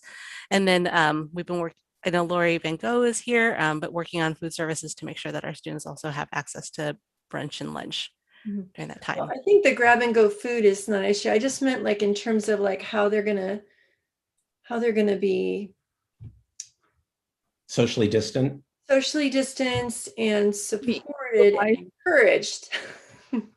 Yeah. So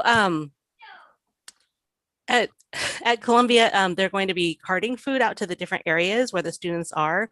And we've seen from our SLGs that our students have been maintaining social distance. They have been wearing their masks. They're excited to be on campus, and they adhere to those safety guidelines because they want to be on campus with their friends, maybe new friends, and also staff.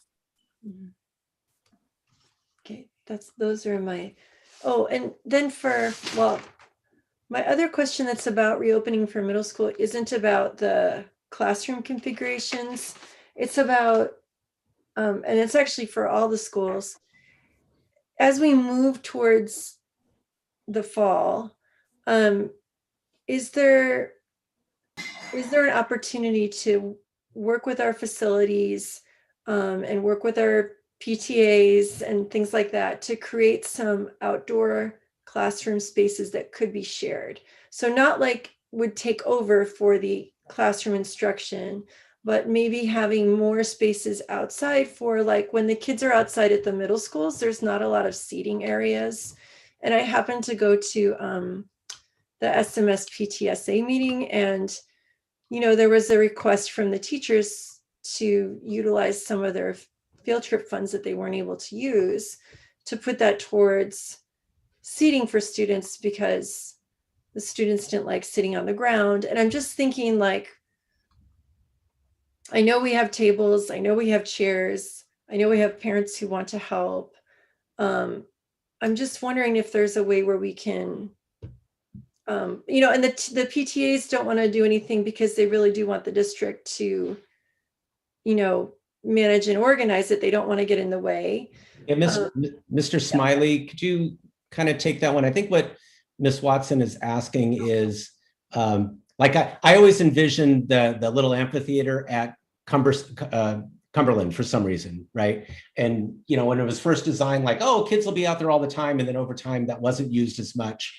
And I don't know if that's like the perfect example or not, but I think what you're suggesting is like not an outdoor area for every single classroom. That's overwhelming. Like we couldn't do that, but at least take advantage of some opportunities for more outdoor learning and spruce up the areas we already have, make them more suitable.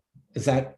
And like really useful. Like, so if what we're hearing is, well, they don't like it because there's no shade, like, well, let's look into that. Look into it. What are options? We could do. I mean, yeah.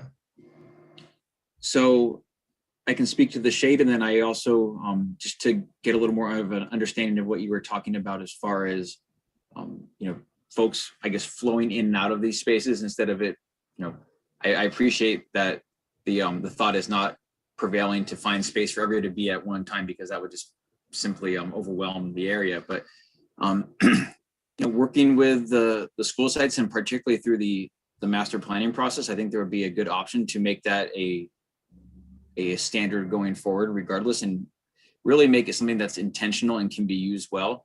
I've been doing school construction now for almost 15 years and have built a variety of outdoor spaces that were intended or dreamt up to be used for outdoor instruction. And while I think there's great potential for them and they can be used well, the resounding theme has been that they've been underutilized, anything from large to small. And, for various reasons, maybe now in a post-COVID environment, they might be more readily used.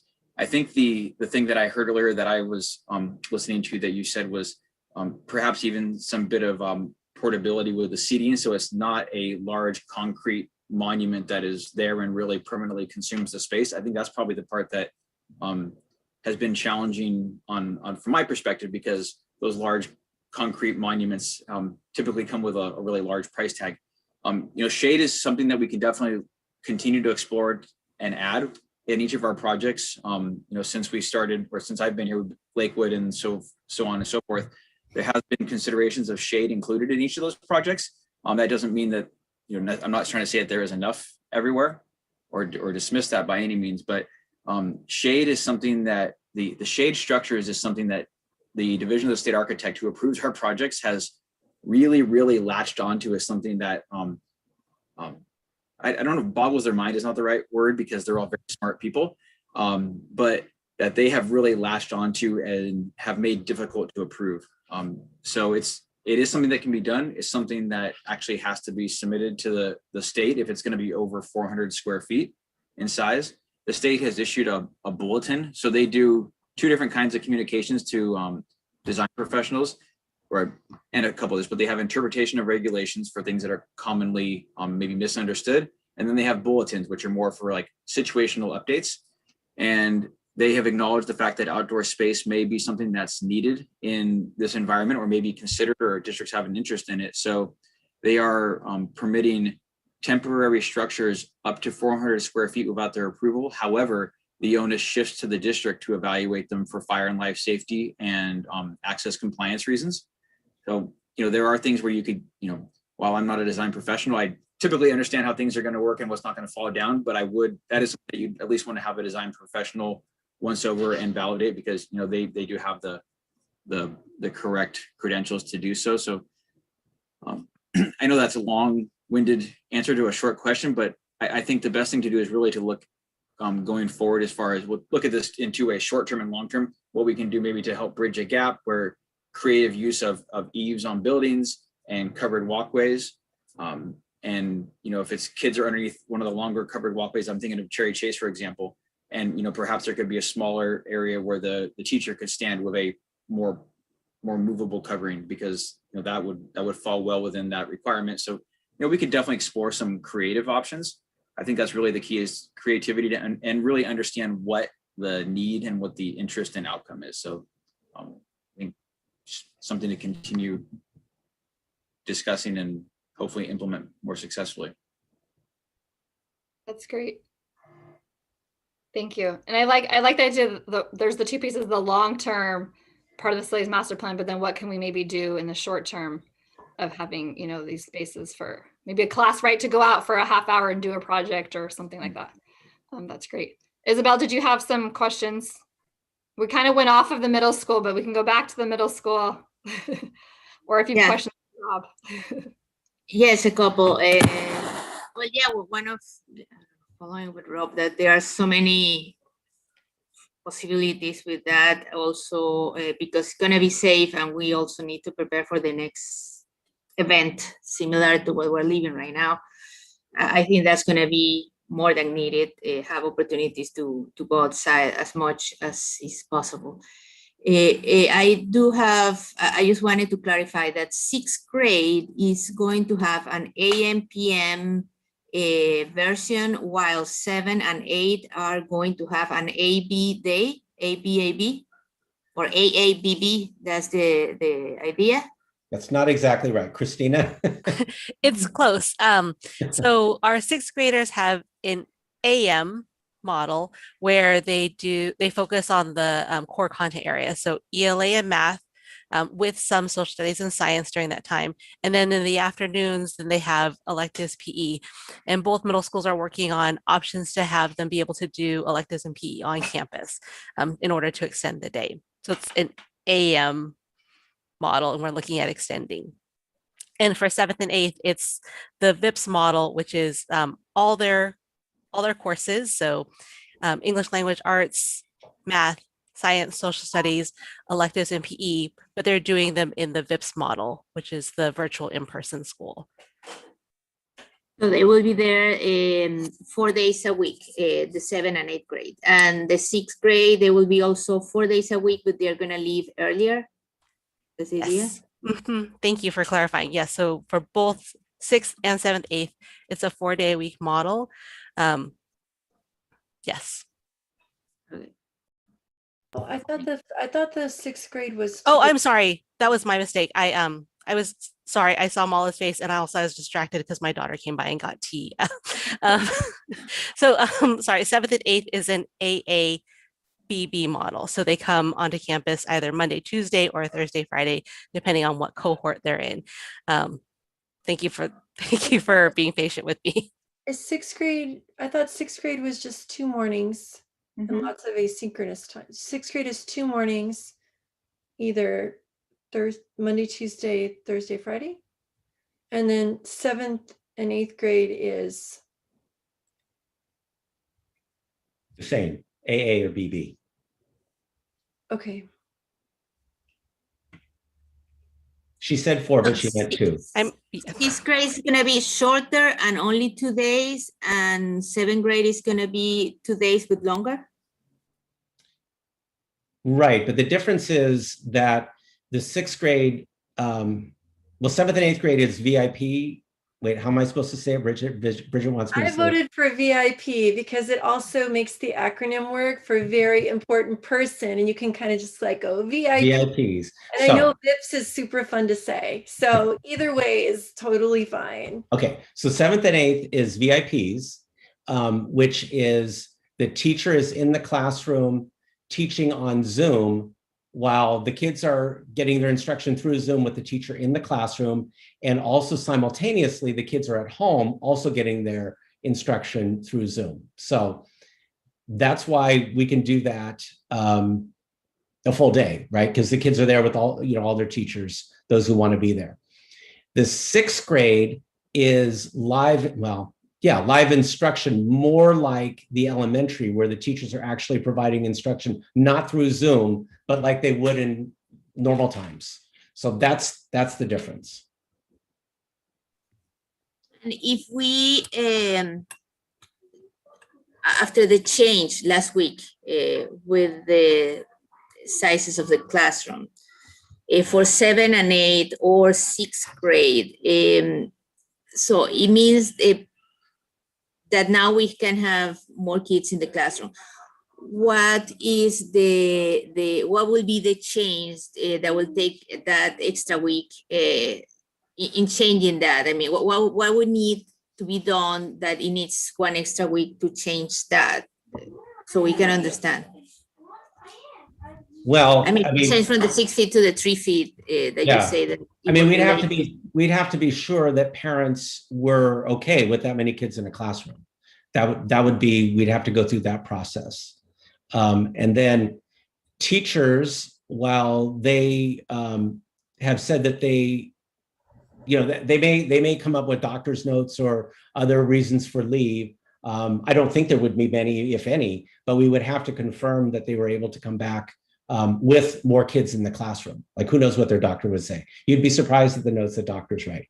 I don't think there'd be many exceptions to that, but we'd have to confirm that because we set up this model the way it is, and that would be changing the model. So we'd have to go through a process to check in with, most importantly, the parents. Are you okay with your child being in a classroom now with up to 32 kids, as opposed to half that, 16? And that would also be for 6th graders. It's kind of the same idea. If we try to follow the 1 week old instructions, then we could also do it what will be the procedure? Because this one will be used to bring back the AABB, to use the one with the A's and B. But the other one is more complicated because now we are involving the electives and the math teachers, so it's building a whole new schedule. That's my question. I'm not sure I understand the question. That as you say, that will be, maybe it's just about asking who wants to stay and measure for 7 and 8. But then the schedule for 6 is completely different, because then you have math. Are you talking about extending the day, Isabel? Mm-hmm. Like, what would it take to extend the day? Are you asking about? No, I mean, what will it stay? Yeah, to be able, if we were to follow, because I know it's only a week old and we haven't been able to. I mean, all the arrangements were made with the older CDC rules, but if we were gonna do that, you say that will take an extra week, but then it seems like that will work for 7 and 8 under this. It's really the same concept for both. Different for it's really the 6th grade? same concept for both. We, like right now, we max out the classrooms at maybe 16 because the kids are 6 feet apart, right? And many families, I would imagine, are very comfortable with that. Some aren't comfortable at all. The ones who signed up are comfortable with that. They may not be comfortable with 3 feet apart. That's what the CDC guidelines are. So to extend it so all the kids come at once would mean we'd have to be sure that all the families were comfortable with that. And that's really 6 through 8, regardless of the models. I have a question about the CDC guidelines, because it seems like you know, even though it seems like it's very simple, like, oh, it's 3 feet for students, like in a classroom, like when I was reading it, it seemed like they were saying for middle schoolers and high school students, when they couldn't stay in the same cohort, that then 6 feet was recommended. And so it seems like, you know, the 3-foot model and the 6-foot model, and then there's all these other layers that go in. So it's not just like, hey, we're cutting the distance in half. Okay, if you're going to cut the distance in half because the conditions have changed, then these other pieces also have to be true. And, you know, like for example, the teacher still has to be 6 feet apart from all the children, or maybe the students are 3 feet apart when they're in the class, and then they're 6 feet apart when they walk out the door, which doesn't make any sense because it's outdoors. I mean, it's just like, but it's just it's still being worked out.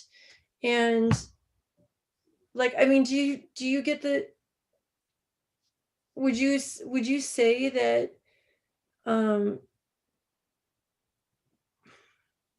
would you say that it's a little more complicated than just cutting that number in half? Or like, are you feeling like that's all? It's just, I think what you're pointing out is something that's been curious, let's just say, about the CDC guidance from the beginning.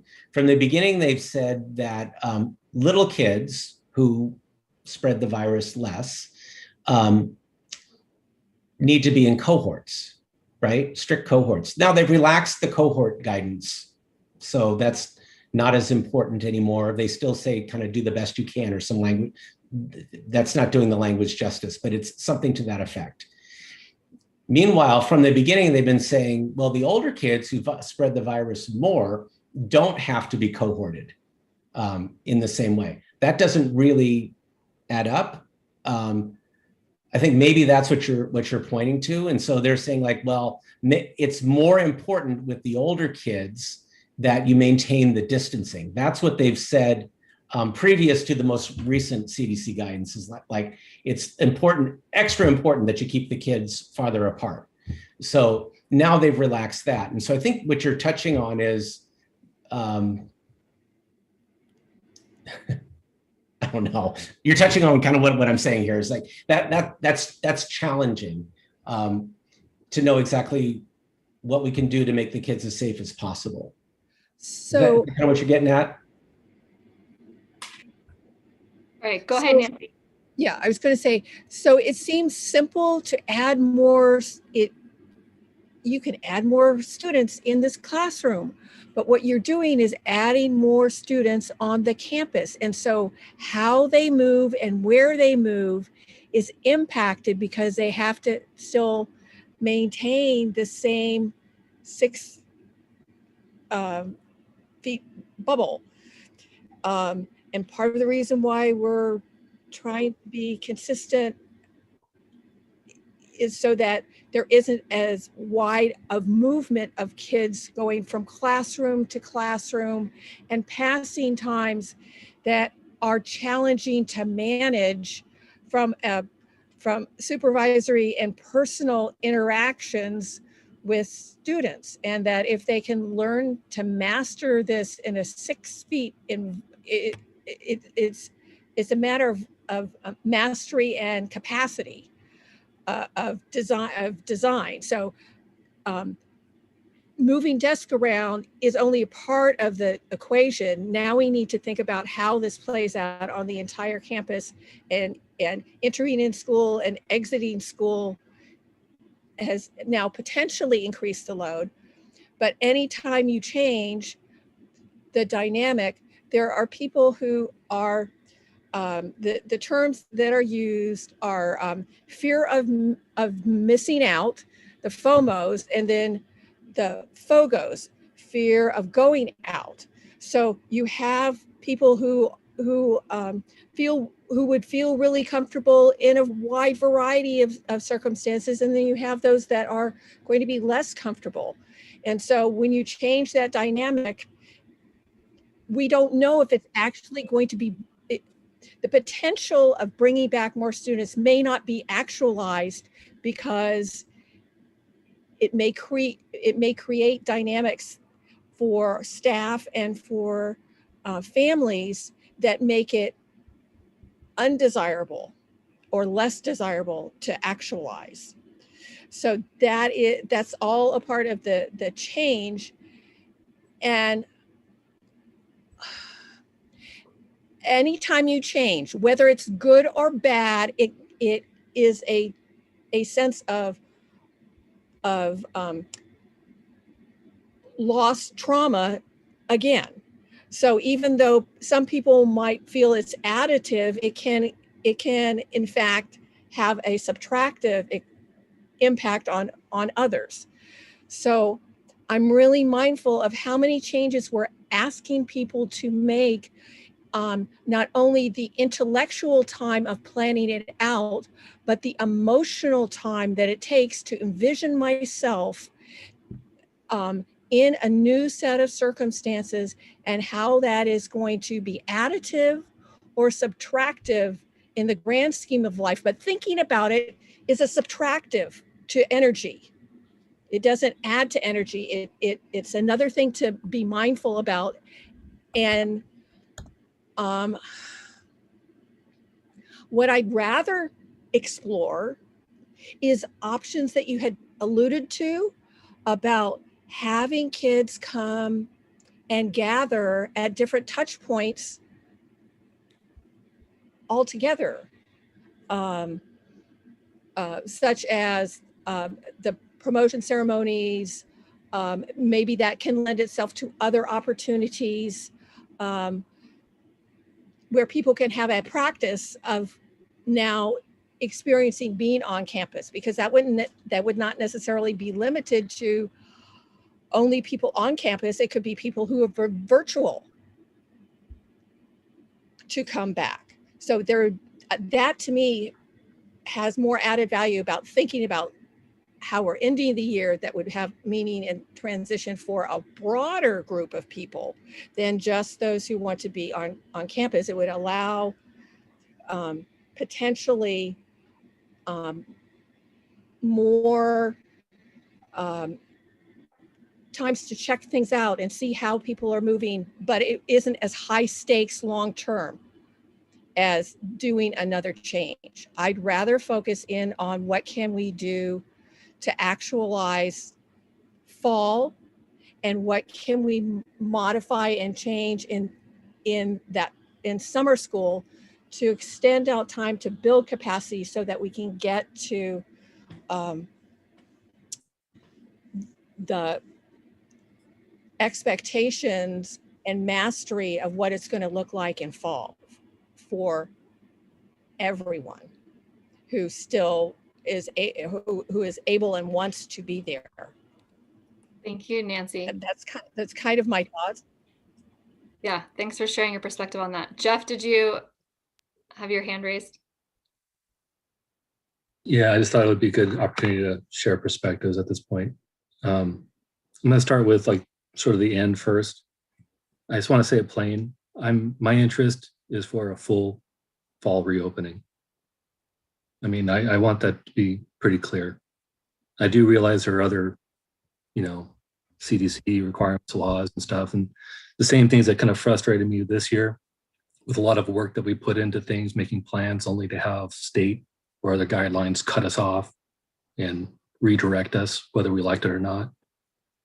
But I would like the bulk of our effort, whatever needs to happen, to start now to make sure we can get that going. With that said, I do want to express a lot of appreciation to administration and teachers for the flexible approach we've conducted through this and will continue to do to provide services, make changes, because we're also talking about continuity of service. I mean, in all the surveys, public forums, public meetings, speakers in the public spaces like this, or even our conversations phoning homes with people who haven't responded formally. I think that's been one of the consistent messages we've heard is a desire for continuity of service. And talk about a year where that has been like probably the most challenging, and we still try to make that. I mean, as we even come back in, we want to be returned back into person, but then we have people that don't want to return back to person if it means a teacher change. And I think I'm not blaming anybody for that, because I think we're all invested in our students. And I really want to, like I said, I appreciate parents, teachers, and staff for keeping that the priority. And for anybody who thinks that any of our decisions, and I'm going to speak for myself on this one, most of these messages actually is just speaking for me. I'm just making my interest clear. Our decisions are for the whole school, the whole community. We are a community. We do keep student-centered interests first. For anybody who thinks that we can disregard teacher interests in that capacity is just not familiar with the process. I'm in education, full disclosure. I have been a part of the union. I'm not anymore. I'm in administration, often referred to as dark side by teacher union. But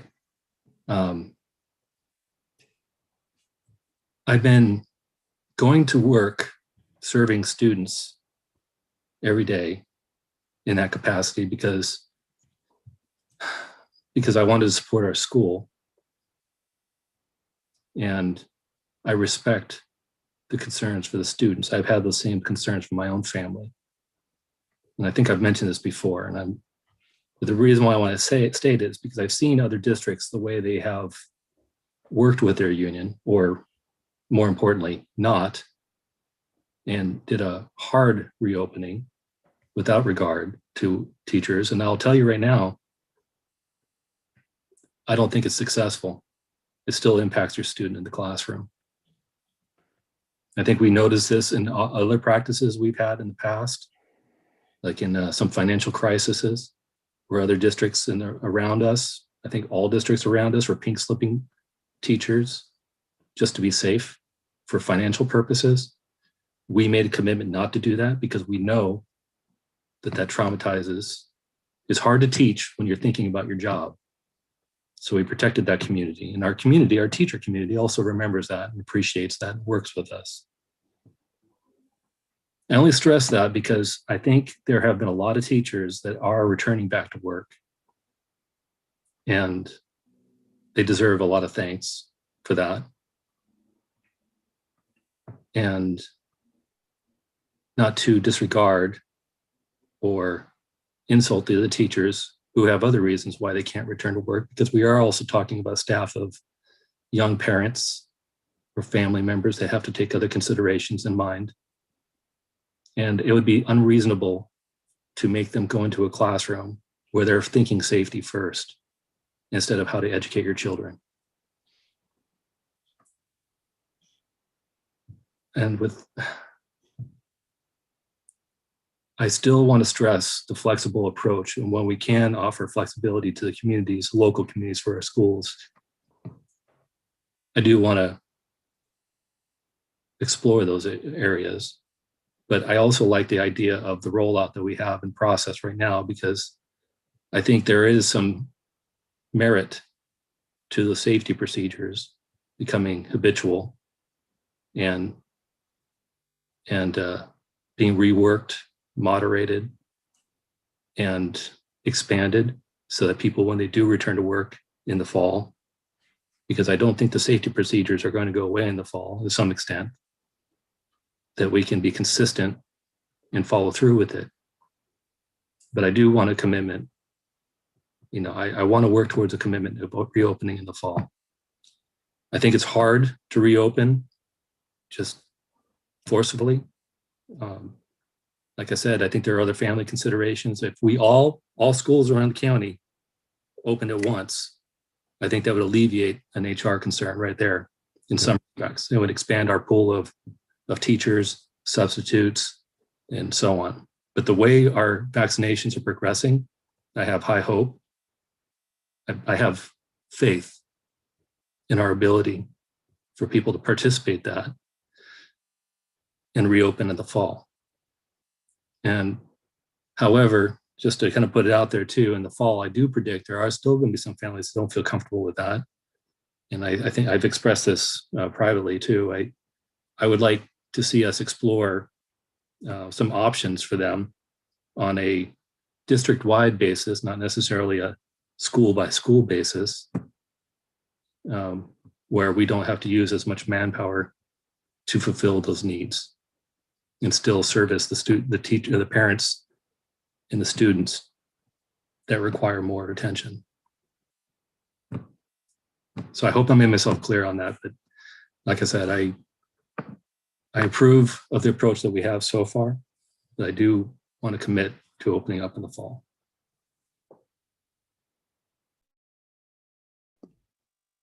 Thank you, Jeff. Bridget, you okay if I share some thoughts and then we'll go back to you? Okay. First I just wanted to start. So someone from our Sunnyvale family had shared these words with me, and I thought it was well said. So it says, despite the difference in opinions and perspectives on viable solutions, our commonalities are rooted from the same place. We care for the well-being of the children of Sunnyvale School District. Our students need different things, many of which we as a district are having trouble providing from a distance. The transition won't be easy, and it sure won't come without new obstacles. But I believe that having gone through the unthinkable, working, teaching, learning from home for a year, we are all the more capable and resilient to get back to in-person instruction. And I just love that. I thought it was very well said, and a good reminder of we all have this common place, right? And we have done hard things, especially this last year, all of us, and that we can do these hard things. I think I would echo somewhat on what some of my fellow board members have shared. So I for sure want to commit to a full return in the fall. And I would like us to make that a priority, right? So put the time and attention we need into that to make sure that's happening. I would also like to see if we could, and this might not be a possibility, and the rest of the board, there might not be the support there, I don't know. But I would like to see if we could get the elementary students who are currently doing hybrid and or are about to start hybrid, if there's a possibility of, I know it would take some time, but of turning that into a full time, right? Essentially merging those hybrids for the elementaries. I would have interest in seeing if we could do that. Again, I don't want to spend lots of time if it's going to be a huge thing, but if there was an easy way, I don't know if to find out, like the parents who are doing the hybrid, if we could easily find out how many of them are interested in going full day, right? Like if only a small group of them want to do it, it's probably not worth it. But if a large percentage of those hybrid families really wanted full day, and if we could do it relatively easily, I would very much support that. And then my other two things, not specifically related to the current plans, but just touching on some of the comments that people had made. One, I just want to echo, which I think we're probably already planning some of our summer PD with the trauma-informed training, not just resources, but actual training. And as so that was what someone said, but then as Tasha was talking, I was also thinking about, again, this might already be in the works, but not only having, deeper training for the teachers, but also some of our parent education next year around trauma-informed, right? And maybe some education with parents around ACEs. So that would be some interests that I have. And then, so I'm going through my notes.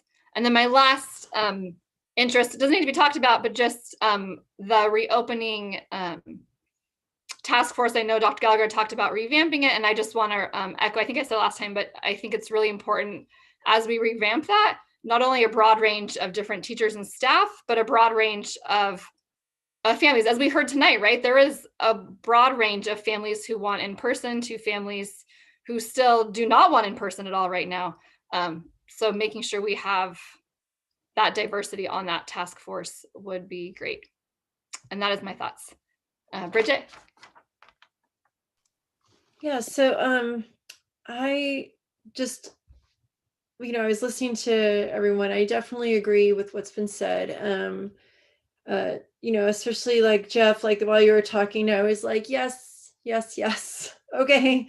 I totally do. I agree. I do want to return to full in-person instruction in the fall. I think that's a really important goal and place to put our energy.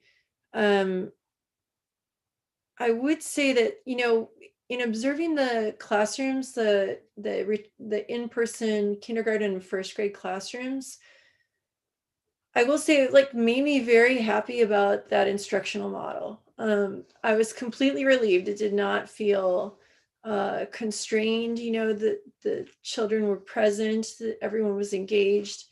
Where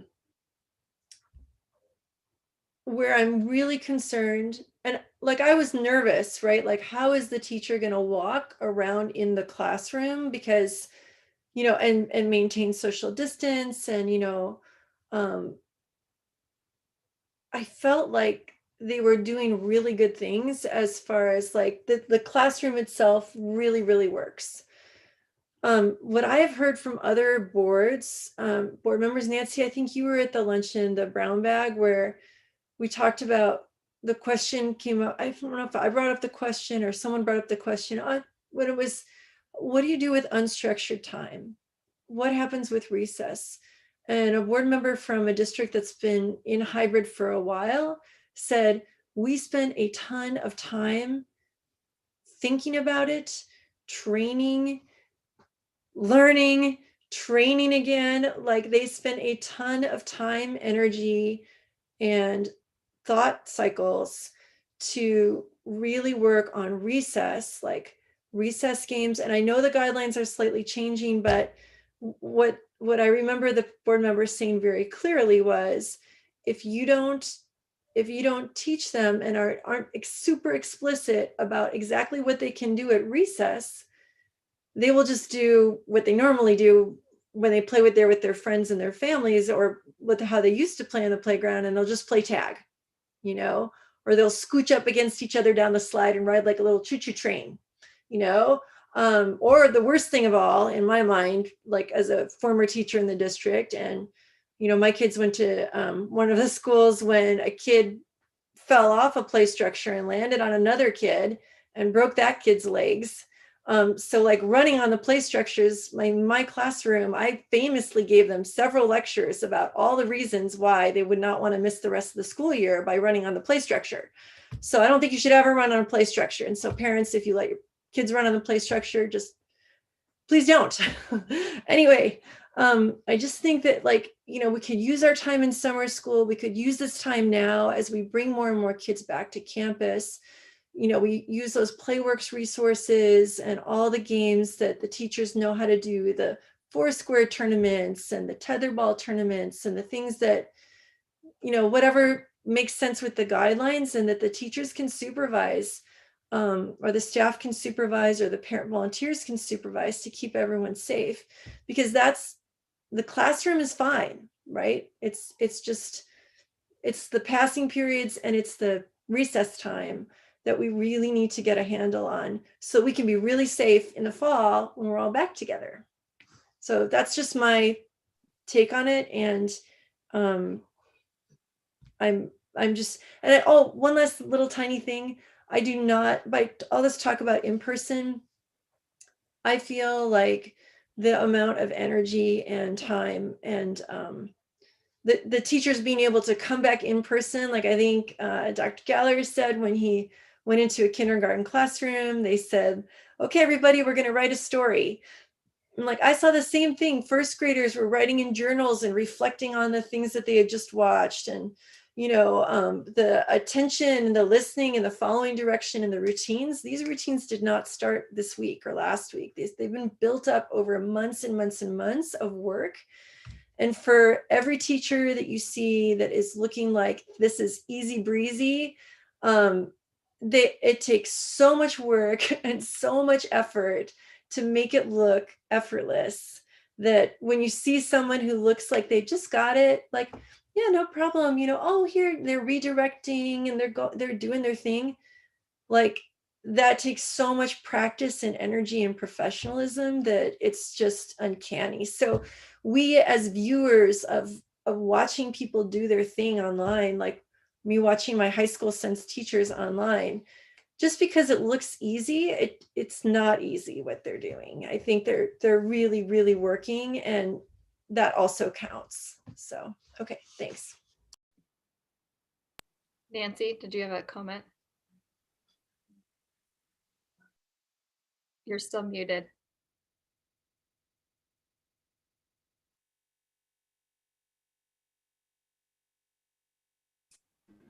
I just wanted to echo that it takes so much planning to rehearse an activity before it's executed in the real setting, and then continuing to build on that.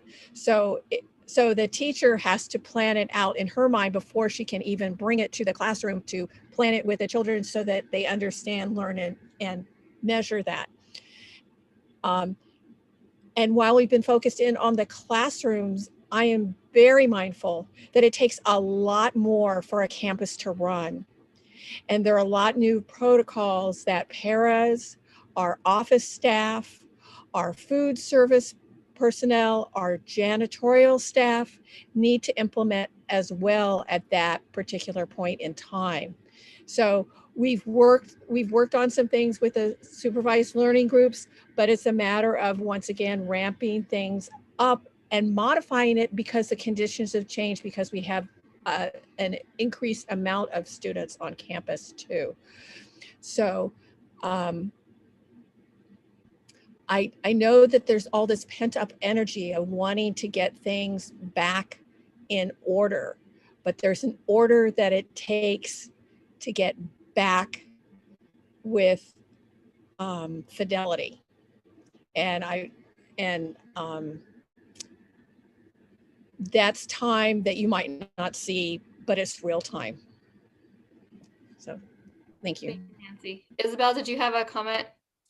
Yes, that definitely the main focus will be in high quality full time on fall, and try to repair as much as we can during summer. But I just wanted, as you know, as you say before, Michelle, make sure that everybody understand what are the difficulties, or what are we thinking about. Like we have a team of experts that is been running all this, and what is and the message that is not being getting through is, why will we need that extra week if we were, and what are the difficulties to follow the new directives, or the directives change again? Because it's not, is it simply like the AM PM in elementary will be one block, or what extra work needs to be done? What does it entitle, so we can make more like a more intelligent decision out of that, if we really know what exactly are the challenges of each of these options, and not just coming with something out of the hat and say, sure, it sounds good.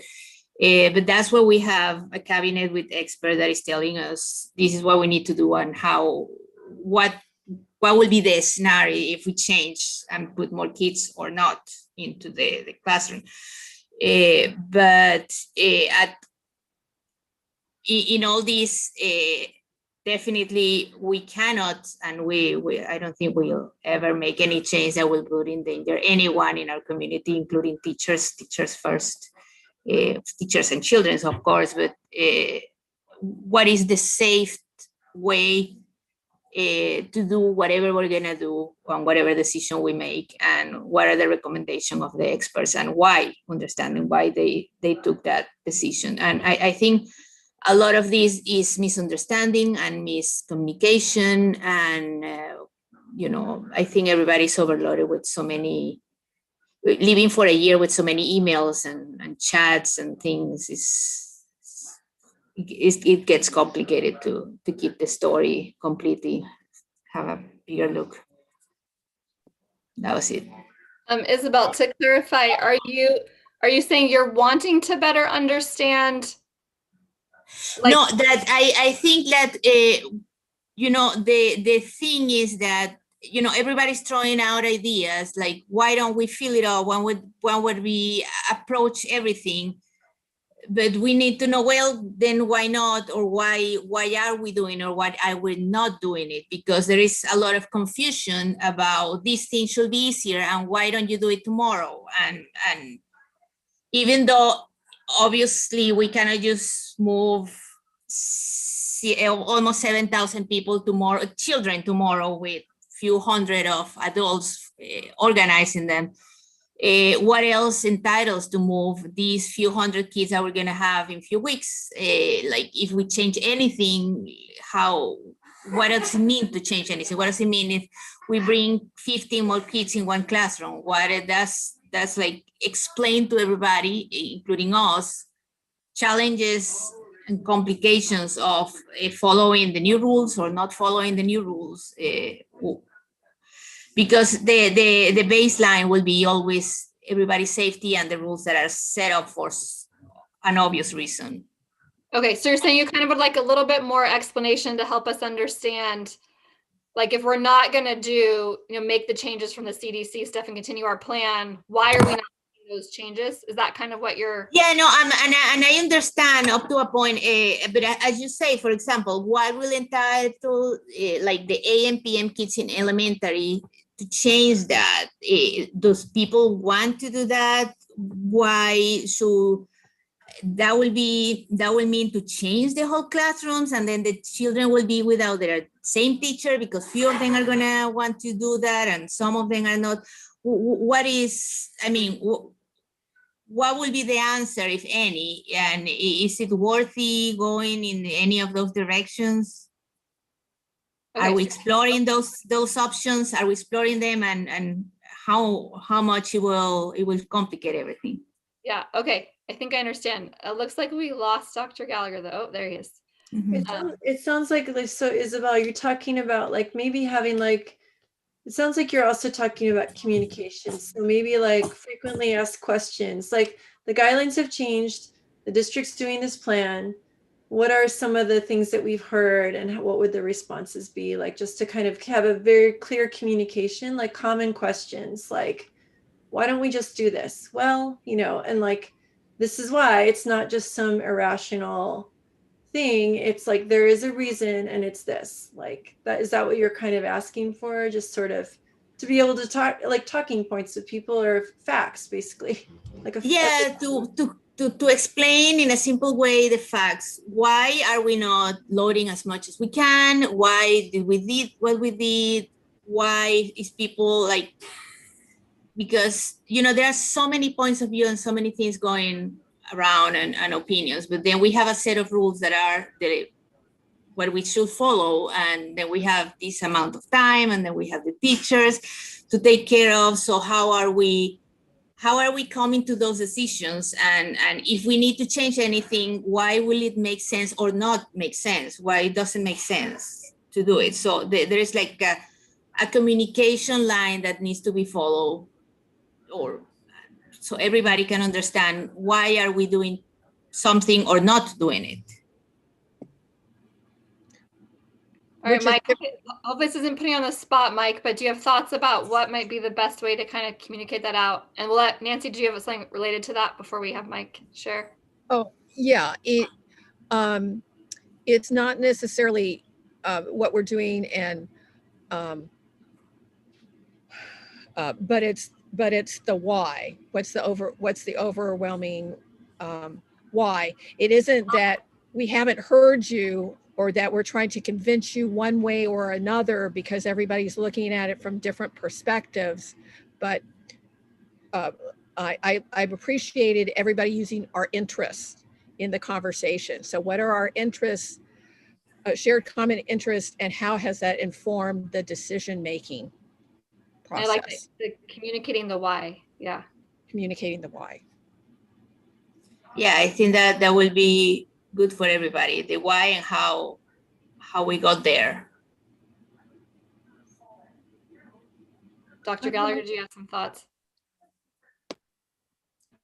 Well, I think the way we attempted to explain it at the beginning was through the graphic that we had. We are on a path. we established a plan and we're implementing the plan. We're actually right in the middle of the implementation of that plan. And that's taken a tremendous amount of energy and focus from really every member of the district staff community, from custodians, certainly teachers, certainly the classified staff, and principal, everyone, right? So that's been our focus. So the question was, do we shift that focus in the middle of implementation of the plan to align, well, not to align, but to allow for perhaps the more lenient now CDC requirements, right? So if we were to do that, maybe this is what several of you are asking, what would that take? Well, that would mean our focus starting tomorrow would be 100% on that shift of focus, right? Developing a survey. People wouldn't, no one ever likes the survey that's ever done, but like developing the survey, implementing the survey, and then finding out from families like what their preference is.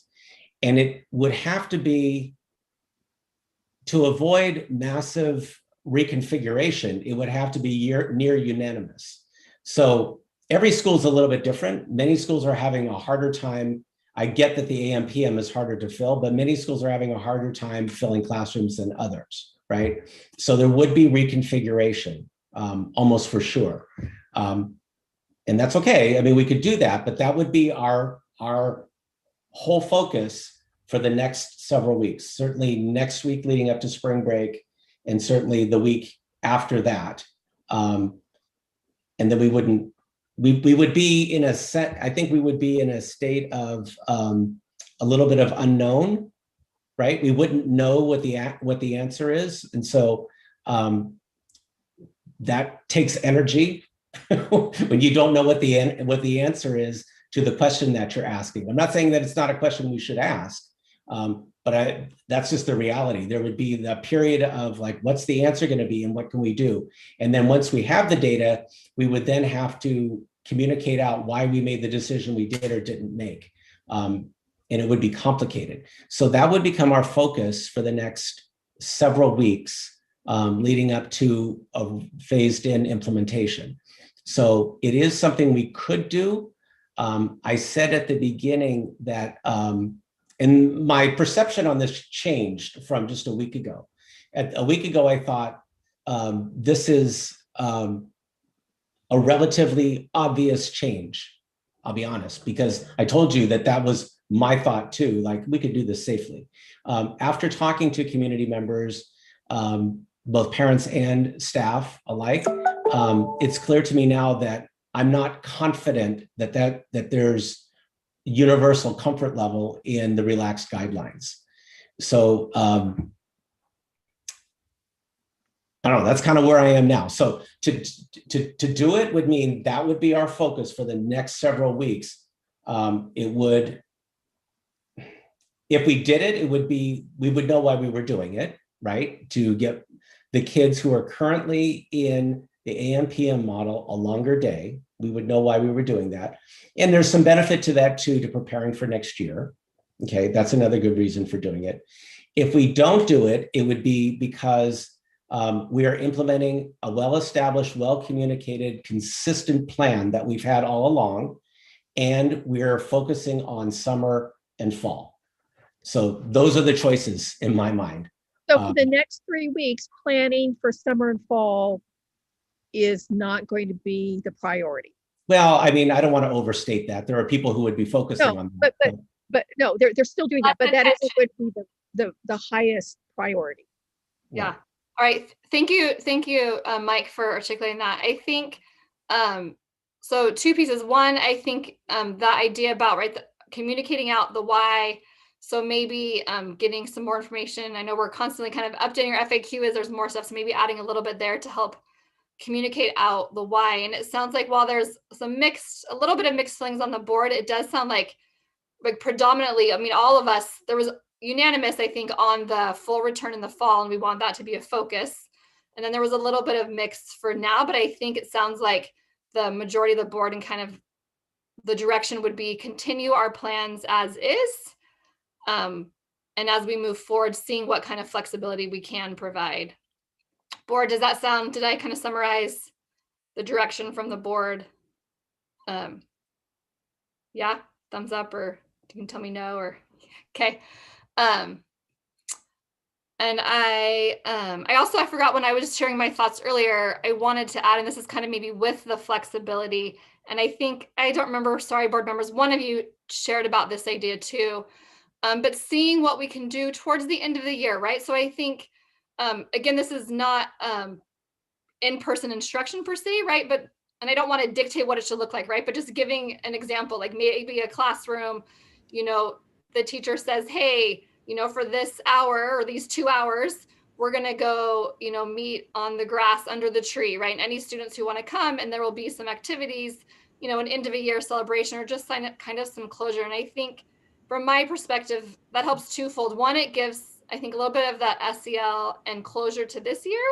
And I think it's also a helpful step in moving towards coming onto campus, right? So if other boards, it looks like there's a few nods. So I think that's a more informal, but seeing that, I think that's part of the flexibility. We continue our plan this year with some flexibility of what can we add on, you know, at the end of this year to help facilitate. I'm real interested in what we can do for promotions and, you know, what the guidelines are around that to celebrate. I mean, every student in our district, you know, like it's been a year, right? Like, and for our students at those milestone years, particularly the 8th graders who are moving out of our district, you know, and are going into high school.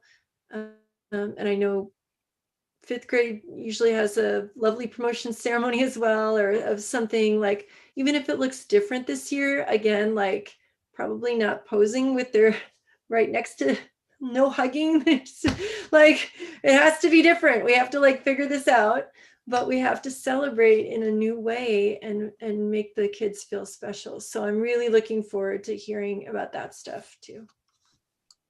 Michelle, can I jump in really quick? I just wanted to thank you for that clarity that you just gave. A couple of other conversations that we're just starting up right now because of the implementation of the in-person is rolling. Amala and the instruction team is reevaluating the in-person KLAS program to, you know, take that from virtual into in-person, as well as engaging our elementary PE teachers in conversations for just those types of other opportunities. So those are literally starting now. So as the plan is rolling. So I just wanted to you know, bring that to your attention. And those are some of the updates we can provide at the community forums that are upcoming as well. So great, thank you. And then I just want to kind of conclude this section. I really appreciated what Oscar shared at the beginning, right? Kind of us coming together. And I think as we're making these hard, I mean, as we have, and as we're continuing to make these hard decisions, sometimes people might feel a little bit of like an us versus thems, and those things could come up. And I think, right, there are many things that can divide us, but I would invite all of us to kind of look for ways to connect with each other instead of the divisions. And we're in a time where we need to support each other. I'm also reminded of the bridge and the theme from the beginning of the year, which is actually on my, I can't see my fingers, which is actually on my thing too, right? That learning together and arriving as one. And I know it's easier said than done, right? It's easy to just make a, you know, have a bridge and have that phrase. But I think, right, as we all work on that, right, as we all work on, yes, we might disagree, we might have different opinions, but we have this commonality of caring for our children and our community, and finding those ways to connect together. So thank you to everyone who participated. We appreciate the public, all of the staff who's been working hard on everything. And thank you, board members, for your thoughtful comments. We will take a 5-minute recess. So come back at 9:30, 9:31, and then we will be on to, I believe, the presentation from Lakewood. All right, see you all in a little bit.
Hi, Pam. Good to see you. It's great to see you guys. Wow. It's only the few and the hardy left now, but there's still 70. Miss being able to come to your school and see you in person. I always love those visits. Well, even the virtual visit is fun too. Thanks, Rob. Courtesy of you. Who was that? My Your drone picture in the back. nice. Help me get my bearings of like where's the park in connection to that? The park would be like the front part, right? Yep. So the park would be right here. Okay.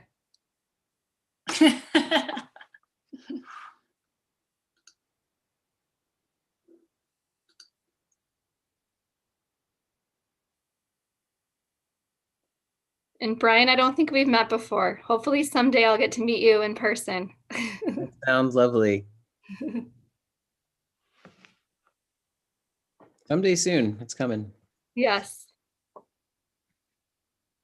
Karen, good to see you. Thanks for having me. Yeah. In the dark, but that's okay. Is that your son in the background there? Yes, I'm shooing him out now. He's been waiting patiently. Nice. I remember, I think the last time I maybe saw you in person was when we got to go to that conference. Maybe I've seen you since then though, but that was a great conference. It was awesome. We've been following the work of Dina Simmons that we got to see present that day. She was so great. Yeah.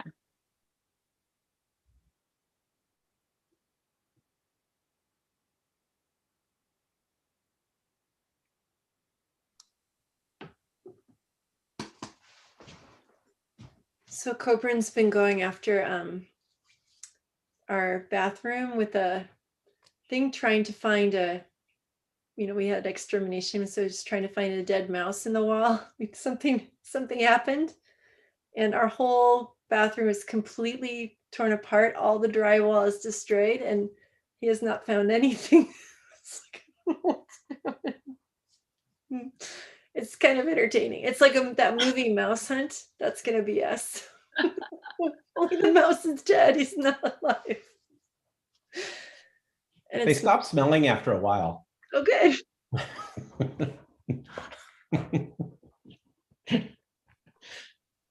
Oh All my. right. It looks like we're all here now.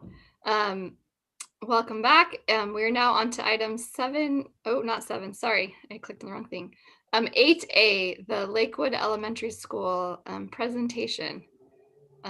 Thank you to Pam and team for being here, and I'll turn it over. All right, perfect. Thank you, board members and Sunnyvale leaders. I am really happy and proud to be here with my team here, Brian Brown, our assistant principal, and Karen Curry, Lakewood's instructional coach. So as I share my screen, I'm going to start with a musical interlude for just a few seconds, and you will see as I share my screen why that musical interlude is happening. I'm just like my country, I'm young, scrappy, and hungry, and I'm not throwing away my shot. Everybody sing, whoa, whoa, whoa, hey, whoa, whoa, whoa. Say, let them hear you. Yeah. Let's go. Whoa, whoa, whoa. I said, shout it to the top. Whoa. Say to the top. Whoa. Come on, let's go. Rise up when you're living on your knees, you rise up. All right, so I wanted to start by thanking you and saying this has been a historical year for all of us. And I am proud to take this opportunity to share Lakewood's learning, adjustments, and practices to support our learners this year. The fact that this board presentation is virtual and continuously problem solving is a sign of the times and a sign of how much we have learned and changed since March 13th, 2020. Like so many schools, Lakewood has risen to the challenges of virtual teaching. Like Alexander Hamilton, we are young, scrappy, and hungry not to throw away our shot. We have strived to continue to make a difference for every child under our care. I'm going to walk you through what we have learned about children and family needs in the virtual context and how we've adapted to address our students' social, emotional, and academic growth in equitable ways. This slide comes from my June 2020 Principal's Coffee, when I shared what we had learned from student and family feedback and from our experiences and struggles teaching virtually for 2 months. We ended 2019 to 2020 knowing that our priorities in the fall would be threefold. 1, fostering our community's sense of connection and support. 2, finding out and attending to basic needs. And 3, engaging and extending learning with routines for belonging, support, and building a positive self-identity for every student. Otherwise, we knew it would be all too easy to shut down and unplug, literally. Brian? Thanks, Pam. Good evening, everybody. Thanks for giving us the opportunity to speak with you this evening about Lakewood. I'm going to be sharing a little bit about our panorama data. The fall panorama surveys confirmed and solidified what we had learned, and that is that COVID shelter in place took a visible toll on our students, social emotional resources. While we were starting with a relatively strong community in the fall of 2019 with a solid sense of belonging and school safety that we were working on, fall 2020 in history would have its eyes on how we supported our students back to school in this context. And we knew that we would have to put community first. Our focus for this year started with building on the relationships that we had been working on and saw it definitely as our strength before COVID. By the time our community took the October surveys, family responses seemed to indicate some relatively positive feedback about Lakewood's cultural awareness in action and launch of our virtual learning program. The numbers on the right of your screen indicate comparisons with Sunnyvale School District averages and survey results. We do note that additional family assistance was our area of greatest opportunity indicated. So let's drill down a bit and take a look at the specifics of this area in the next slide. So as you can see here, the greatest area of needs were in order: concerns for students' social and emotional well-being, childcare, and food. Lakewood staff and adults have always had a strong relationship with students, and the surveys let us know that parents were concerned about the separation of their children from adults and peers that their children were attached to. So we tried to rise up to the virtual learning disconnect by, number 1, continuing to deepen our staff's culture of learning, reflection, and focus on social emotional support. We shared summer online learning opportunities. Our PTA supported teachers' learning opportunities by reimbursing for webinars and providing budgets for supporting home learning supplies. We launched the year with a focus on building a sense of belonging for all students by bringing in training on seeing through a cultural asset lens, exploring culturally responsive teaching, and teachers launched the year with routines for sharing and building students' identities. Teachers came in to deploy the students' devices to their own students. With help from the Assistance League of Los Altos, every student also took home a lap desk, materials organizer, and headphones to support workable learning spaces at home. We reminded ourselves as educators that in order to walk the talk, we all needed to be aware of and take care of our own social emotional needs. This work on reflecting, questioning, being okay with being vulnerable in our uncertainty, our failures, it really required us to begin from inside ourselves so we could support our students and families. Trust and community support are pillars of our school and community culture, and trust and community support have been essential this year. We also took advantage of district coordinated professional development to problem solve teaching virtually and to find new ways to increase student participation and voice. Our family and staff surveys responses reflected this focus on cultural awareness and action as the greatest area of strength for professional learning and for our focus this year. Our staff survey feedback also reflected positive responses in the areas of professional learning about equity, school reopening, as I said, cultural awareness and action, staff professional needs, and our virtual learning model. We appreciate the leadership that the curriculum and instruction department took in defining learning models and providing professional development before school started. In the sidebar on the right, February staff feedback to administrators also highlighted what's been working well at our school. As you can see, the one red number at the bottom represents that our staff was most concerned about our ability to meet our students' needs. Our staff feedback about the challenges focus on our students' high level of needs and the challenges of meeting their needs and supporting parent involvement in a time when inequitable impacts on our community of essential workers has been front and center.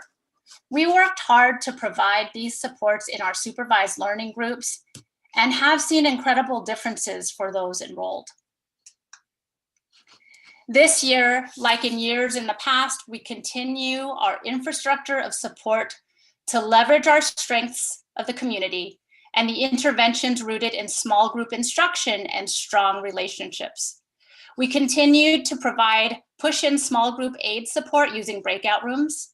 A community strengthening adjustment we made in the fall was to connect every staff member, classified and all specialists, to homerooms to take part in opening circles, closing meetings, or publishing parties or class events.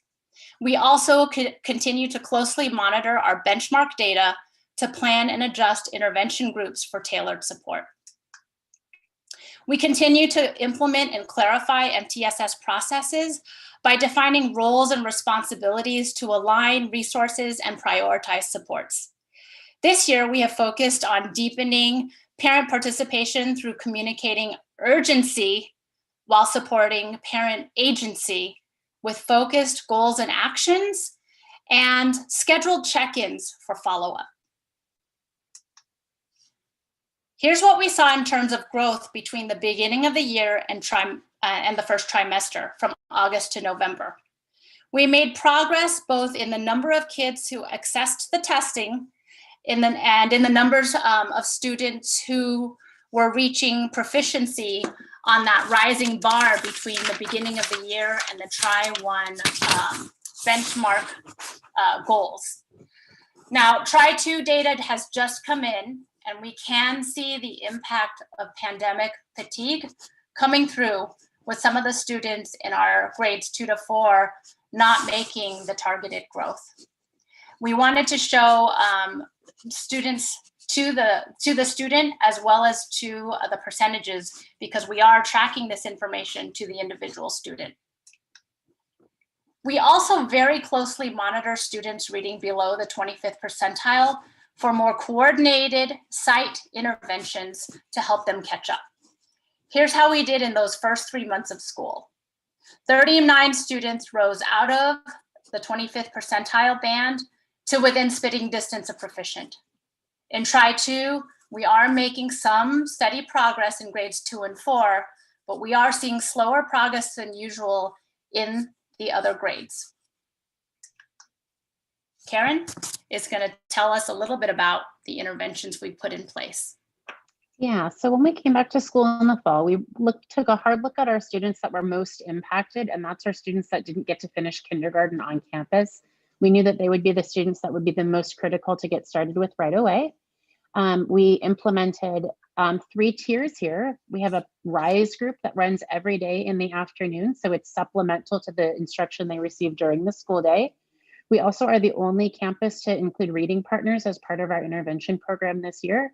And we have just onboarded our 30th Reading Partners candidate that meets twice a week with their one-on-one person to help get them the support they need. And then of course, my role would be to offer the most intensive support starting in first grade, working with every grade level at some point throughout the year, but making sure that those first grade students are supported in more than one trimester.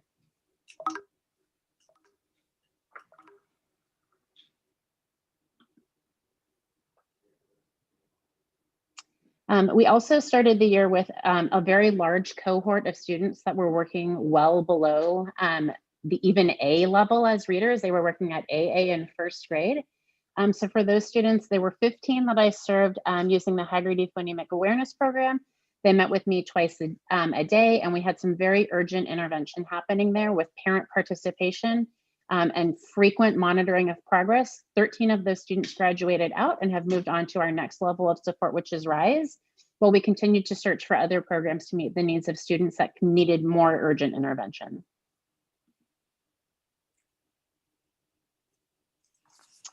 And last but not least, the program that we are most proud of is our RISE program. As I mentioned before, it works in the afternoon. We are finishing up our third round of RISE right now. 86% of 30 students met the target growth. We were working with 30 students up until March 8th. March 8th, we welcomed 2 new staff members and increased that number to 42. As I said, we are just about to wrap up our third session, and then we'll get started on our final 6-week session after the spring break to continue to support our students' learning progress. Building a sense of belonging means focusing on calling every student in rather than calling any student out. We have aligned our efforts across the school to build an inclusive learning community, even as we have taught virtually. Learning to see our students through a cultural asset lens has helped us to reframe and highlight individual assets and family strengths. Meanwhile, we launched the year with all hands on deck to take attendance by 9 a.m. so we could have live staff members personally call all families to offer them tech support and to problem solve any issues keeping them from attending class. We did it again in January, bringing those first week attendance rates to 97% both weeks.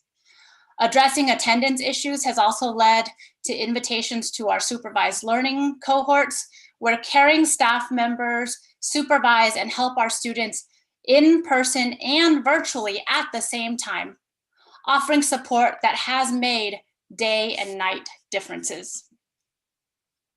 All communication about attendance aims to communicate the urgency of school attendance and to put action behind our words. Our attendance administrator, Elizabeth Avila, makes positive phone calls, is a mentor to students and their families, and provides incentives for improved attendance with lunch orders, book deliveries, and prizes for pickup. Ms. Avila sees firsthand our families' struggles, their pain, and always reaches out to strengthen communication and support at the same time. Attendance oversight and intervention has made a huge difference for our students. Here are two of our first attendees in the supervised learning cohort. Not only did attendance improve dramatically, but teachers reported trajectory changing differences in participation, homework completion, and learning. Our second grader moved from middle of kindergarten reading level to almost end of first grade in just 1 trimester. Our fourth grader, who advocated with his mom for the support, reports, quote, not feeling sad, lonely, and distracted anymore, and able to concentrate on learning.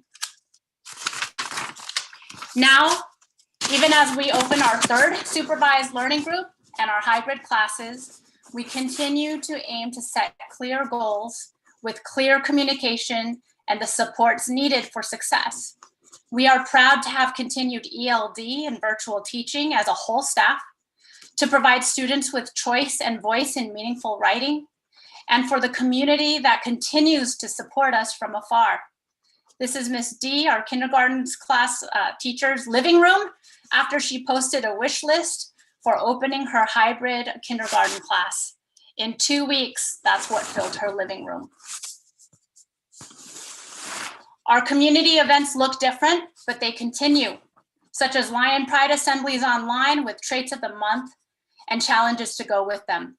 This was February's focus on organization, with a challenge for students to organize their learning spaces and share their before and after pictures for prizes. March's focus was on building confidence through fitness challenges on my Facebook Fun Fridays posts, so that Coach Oates and I could model positive self-talk in the context of exercise.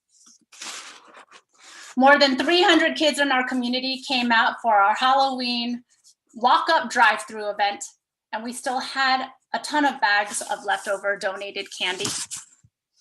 Our teachers gave a school-wide assembly on Lunar New Year to an audience of over 200 students and families via Zoom meeting. They let students know that Lunar New Year is celebrated not only in the Chinese culture, but in so many other countries and cultures too. We also challenged students to find similarities across cultures, such as the tradition of remembering and honoring our ancestors. Tonight, before this meeting, Ms. Curry was our virtual family story night reader, and this weekly event run by our staff highlights and celebrates heroes, folktales, and values across a diverse cast of characters that represent our students and our families' backgrounds. We have worked tirelessly to understand and meet the needs of our community. By the end of next week, we will have more than 120 students back on campus. It is all quiet in the northern end of Sunnyvale. You don't hear much from our end of town, but don't let our community silence fool you. We are humble. We pride ourselves in being self-sufficient. We roll up our sleeves to problem solve and help each other in times of need. A lot is happening at Lakewood. We are working hard to build and leverage relationships into learning through a most challenging year. We are all trying our best. And here is a musical window into what that has looked like in our community.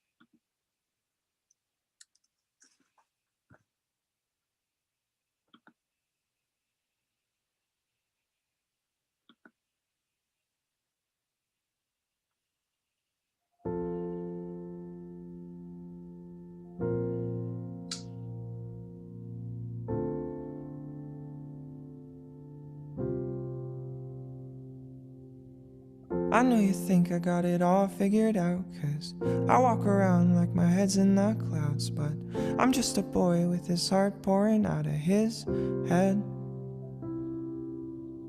I wish that you could see the pain that I've seen and all of the times I spent being not me. I hope you know that it's not always happy in my head,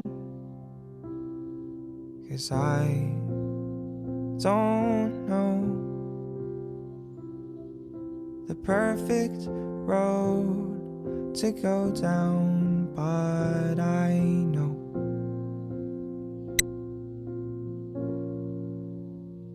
I'm trying my best. I'm trying my best to be okay. I'm trying my best, but every day it's so hard. And I'm holding my breath. I'm holding my breath till I can say all of the words I want to say from my heart. We miss you. It's not the same without you. I wish you guys can come back as soon as possible.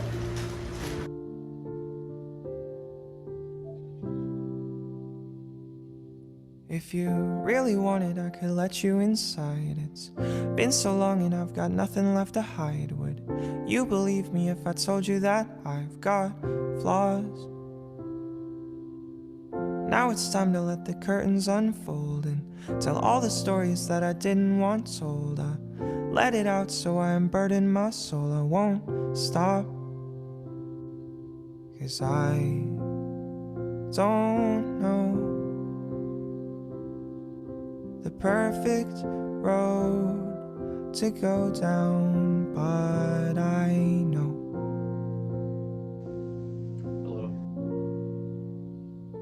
I'm I'm trying my best. I'm trying my best to be okay. I'm trying my best, but every day it's so hard. And I'm holding my breath. I'm holding my breath till I can say all of the words I want to say from my heart.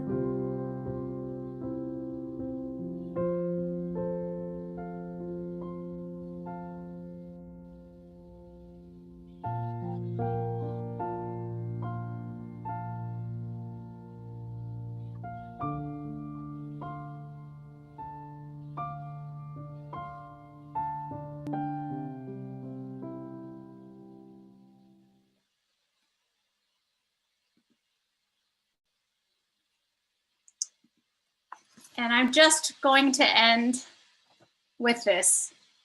10 years ago, I was appointed the principal at Lakewood School. And I came into this role with gratitude and wishing for grit and grace as I took on the responsibility of leading a school. This is my last Lakewood presentation to the board, and I would like to express my gratitude to the Lakewood and Sunnyvale communities for all that you have taught me. In the 21 years that I've been in Sunnyvale, this incredible community has amplified my gratitude, my grit, and my grace, at least my capacity to show it. At the close of this year, when I leave my post at Lakewood, I will sorely miss Sunnyvale School District, and I will always consider it my first professional family. Thank you.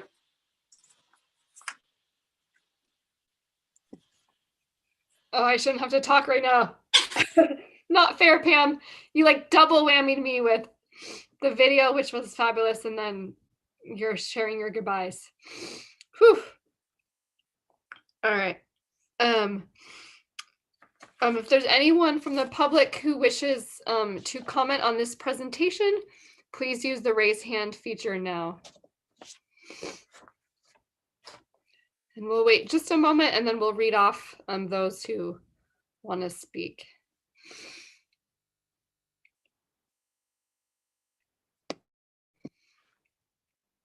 All right, Aaliyah, do you want to read off our list and then help us with the public comment? Let me just dry my tears too. Hold on. Yes, so we have 3 hands raised. We have Lori, D.O., and Lori again. Or perhaps different Lori. But Lori, you're up first. I just wanted to say thank you to Pam for all your years of service. And I love the video. My son went to your preschool and he had a fabulous time. I appreciate everything that you've been doing for the school. You have amazing PT there too. Thank you for everything you've done. And on behalf of all the school, thank you. I'm done. Thank you, Lori. Next up is DEO and then Lori. Hello. I don't know who to thank for something I saw in the presentation, if it was the principal, the students. But I really wanted to say thank you for the treatment for the Lunar New Year and the session you kind of had identifying non-Chinese cultures that also celebrate the Lunar New Year. It's kind of a battle of my family, who is one of such families, kind of dealing with all the stuff we always see around the school. You know, it's Chinese New Year. No, it's Lunar New Year. So I really wanted to say I was very impressed with that inclusivity and the treatment on that. That was just amazing. So thank you, whoever should take credit for that. Thank you. And lastly, we have Lori.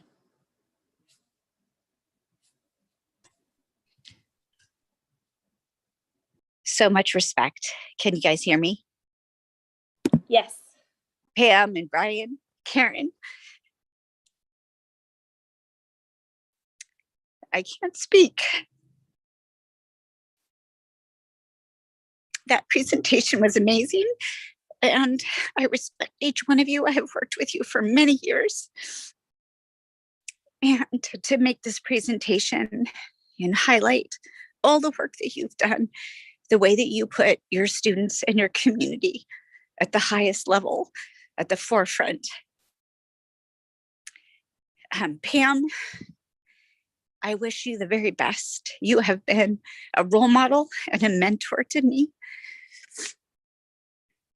Brian, as colleagues for so many years in the middle school, we have memories and experiences that go so far back, and that we are in these positions now to look out for and care for our students and our staff. Just kudos to you. And Karen, you have been in your role for so many years as a coach that I respect. Again, who has always put students first and foremost, but who also knows how to look out for and support our teachers. Just beautiful presentation. And of course, that video just crushed me. That was amazing. And I'm always striving to look at my role models and want to be that as Cumberland's principal as well. So I appreciate all of you and thank you. Thank you so much, Lori.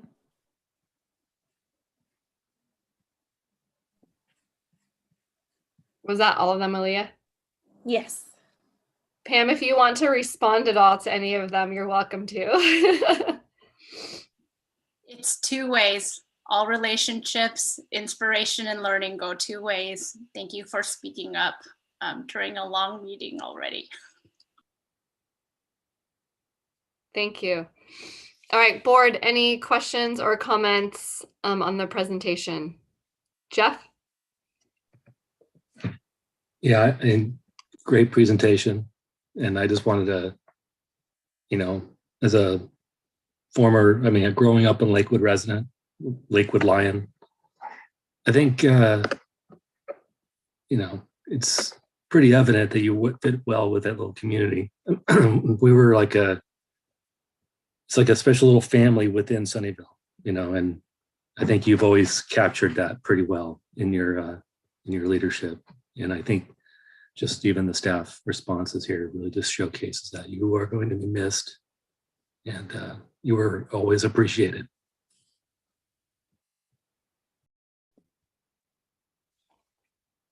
Thanks, Jeff. Board, any other questions or comments? Pam, it's been a journey. It's hard sometimes when you're in the middle of things to know that you've made a difference. But I can say that for the Lakewood community, it's been transformative. The amount of care and concern and assets that you brought to that campus to meet the unique needs within that community. You're a lighthouse in making that transformational impact in family engagement, that mutuality of respect and partnering that happens in the classroom is no accident when you lead from the top. You will be missed, but know that you leave your fingerprints all over Lakewood. And please come back and visit. Once a lion, always a lion. That's right. That's right.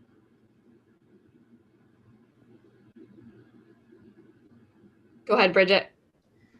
I'm going to definitely have to write you something later because I'm emotional, but I just want to let you know that you're just you've always been inspirational for me. And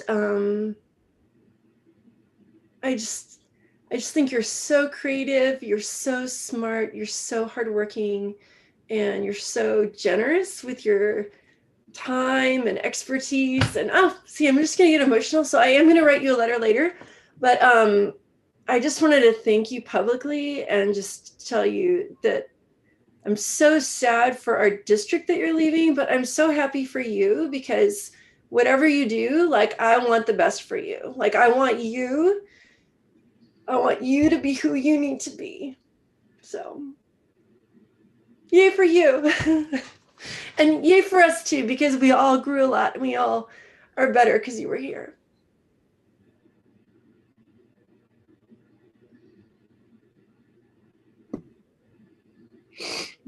Thanks, Bridget.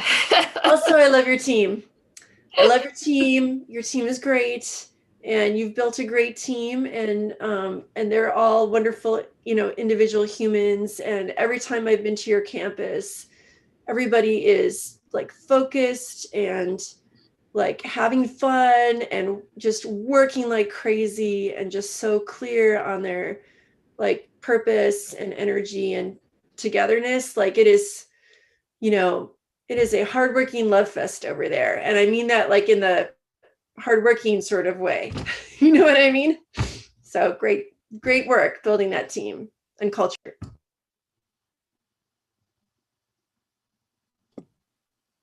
Thanks. One of the things I wanted to share is I appreciate, I think, like with your presentation, and just kind of how you've worked to that balance of, there are lots of things, right, that we need to work on and figure out with our students, but we don't want to focus on the negative all the time, right? And I feel like you just do a really good job of having not brushing aside the hard things. Like, we need to tackle these hard things, but doing it in a positive way that doesn't feel negative. That feels like, all right, like there's a lot to do, but we're just going to move forward and we're going to do this. And so like, even that song, right? That song that was kind of other, the song was saying, this is hard, right? People have hard things in their lives, but waste like grit and resilience, right? And we'll get through it. And I think that's, right? It's hard to find that, that balance, I feel like, in life in general, but in education world. And as we're working with such hard, situations in education, right? That balance of, let's dig into the hard, but doing it in a positive way. So I appreciate that about you and your team. And then I just echo on the personal note of, your announcement at the end, right? That I just think you are so fabulous and will thoroughly miss having you in our district. And I know many people will, but wish you well. And thank you, Brian and Karen too, for being a part of the presentation and for all of your hard work, right? I mean, she's a great leader, but she has a great team behind her, right? Which I think, right, is what everything I said, right, is not just about Pam, but it's, that whole culture that you guys have all created there. So thank you. Isabel, did you want to share something? Yes, again, well, another one of so many thank yous for a wonderful job. And I heard so many nice things about you and your work. Sadly, you didn't get many opportunities to connect as I'm just starting, but I know that you made a difference, and that's what has been said widely and communicated in every level. So thank you for your service. All right, thank you so much, and thank you for sticking with us through the late night. We appreciate it. Thank you. You're of course welcome to stay, but it is very late and we very much understand if you need to go do other things. So have a good night. All right, we are on to item 8B, the spring 2021 construction update. And Rob. All right, good evening, board. That's gonna make us cry. I hope not. You have a nice, cute little video for us. No, and it's next time, Rob. Next time. I'll try. I don't know. That's not a show. If you get a lip syncing video from Rob and his team, that would just really be great. We'll work on it.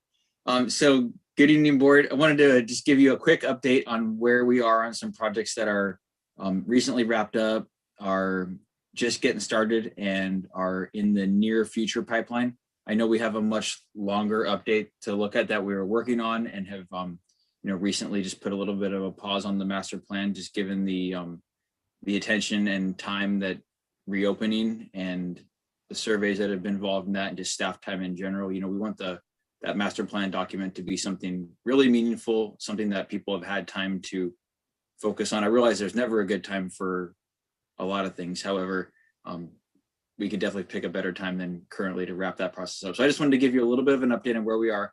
I don't even have any pictures for you tonight, just a quick little narrated snapshot, but I got a picture behind me though. This is Bishop Elementary School, kind of similar to the drone shot that Pam was showing. So some of the good stuff we've done. So I'm going to share my screen. All right. So it's April 1st. Recently, we've completed the 6 new kindergarten classrooms at Cherry Chase. Hopefully, for those of you who have made it out to the site, you've had a chance to poke your head into the new rooms. These are located down on the south side of campus on Grape Avenue. If you recall, we actually had kindergarten in 2 separate locations on Cherry Chase campus. And, one of the interests they had was really to build that professional learning community amongst their kindergarten teachers and students and really have everybody together. So we reoriented where the buildings were, built a brand new kindergarten play area for the kids to be outside that opens up to the balance of the campus.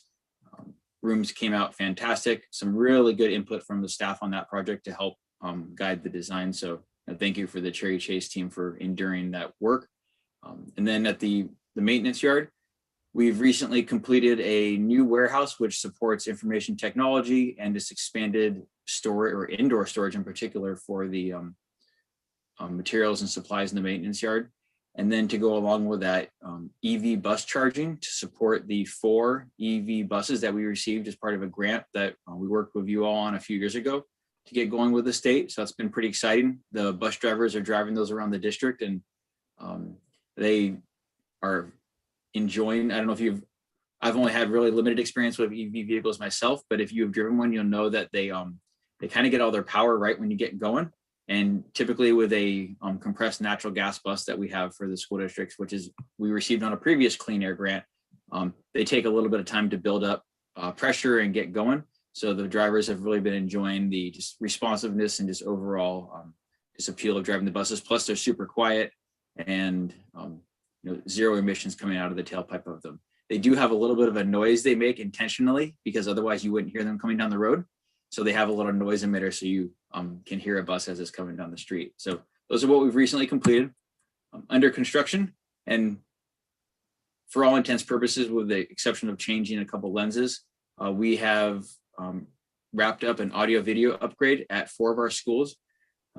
So since about the 2013 timeframe, as we've been doing our multi-uses and modernizations, we've been installing a integrated projector system in the multi-use that also ties into the audio system that allows folks to either use, depends on what the technology was at that time, but whether they want to connect with an Apple TV, HDMI cable, whatever that may be, and also just a really high quality sound system so that the staff can present to students, community, and then whatever their needs would be for projections. And I think actually Pam's school was one of the first schools where we ended up installing a kind of integrated projector and projector screen system there. So we've gone back and upgrade, even though you may look at Cherry Chase, San Miguel as being new multi-use buildings, that was prior to us doing that. So we went back and upgraded the Cherry Chase multi-use, the Columbia multi-use, San Miguel and Vargas. So went through and looked at some of those today.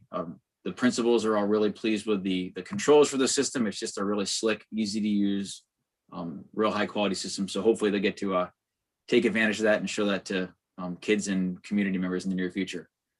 Ellis Elementary School, as you know, we are working our way towards the significant portion of that project that we have coming up. We recently, or the board recently awarded, and we have signed the contract for the temporary housing, which is going in place. And then tonight, before you, we do have an item later on for the work to connect those buildings. So the temporary housing is something that'll support classrooms or students and teachers from classrooms that are going to be located in there while the classroom that they were in is demolished to make way for new space. So the temporary housing portion of that project, we anticipate to be done in June.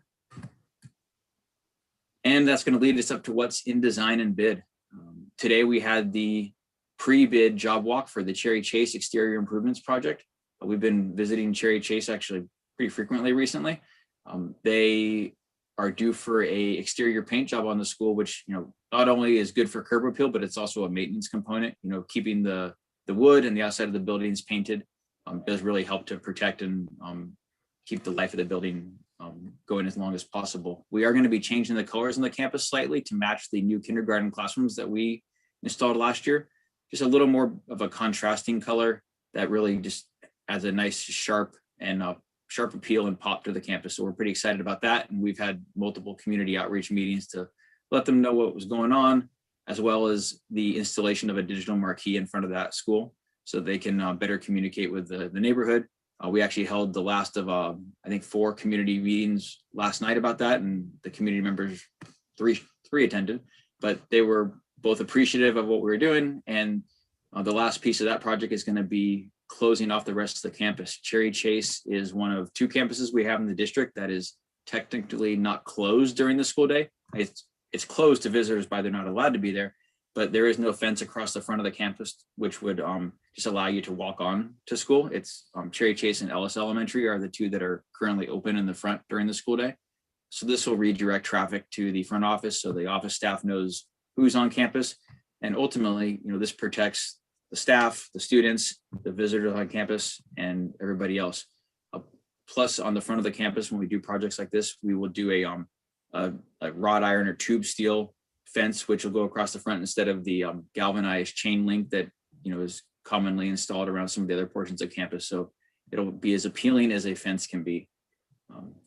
Ellis Elementary, we're going to be beginning the demolition phase of that project over the summer. I hope to be bringing some bids to you in the June timeframe to start that portion of the project. And then I anticipate right at the beginning of the next school year to bring to you the balance of the project for your consideration from the bids from contractors.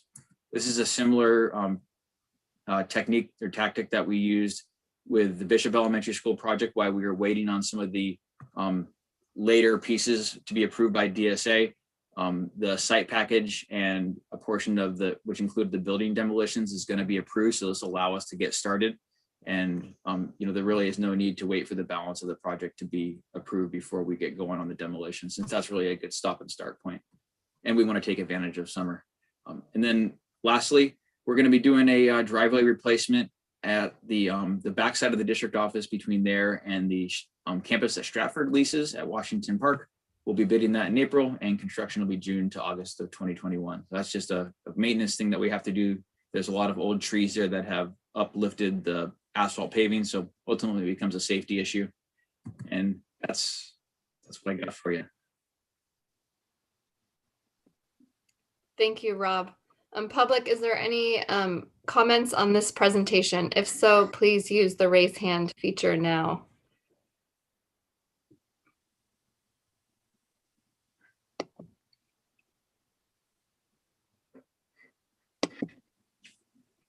All right, I'm not seeing any. Board, is there any questions or comments?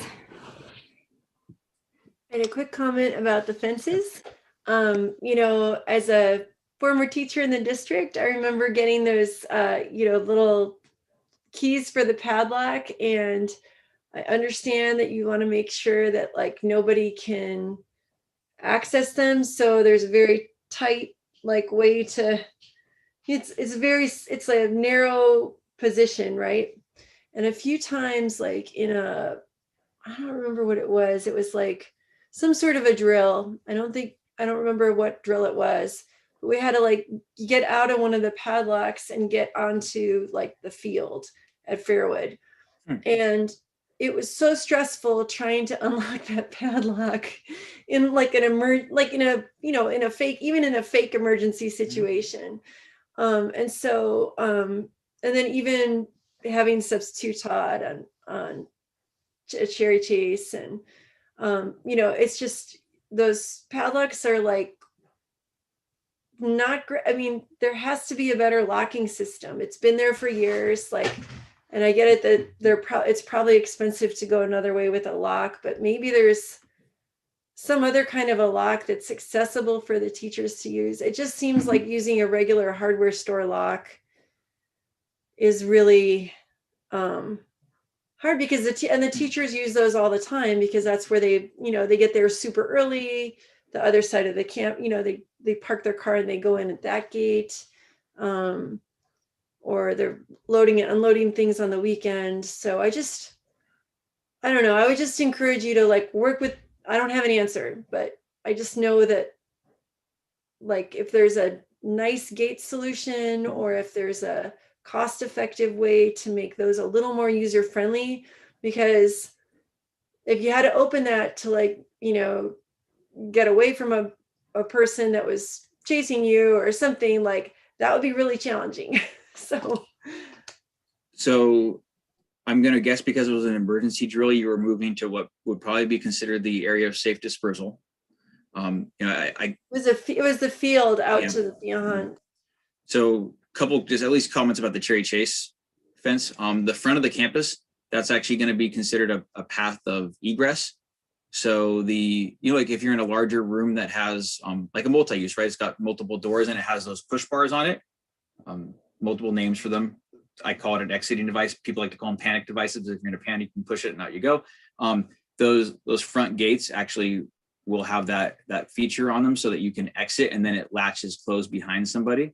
So during the day, there's not the need to actually, I guess, fumble with a key might be and I hear you. I mean, the locks, they dry out sometimes when they're outdoors. We do try to lubricate them, but I understand if you had multiple hundreds of kids behind you that are in a hurry to get somewhere, that dexterity gets challenging. So yeah, on the front of that, at Cherry Chase, at least the grass area that is inside of the campus is the area of safe dispersal. So there is no barrier between there, but I'll have to look at the Fairwood one. I'm not offhand familiar with how they make their way to the safe dispersal area, but the Cherry Chase fence will have that push bar mechanism on it.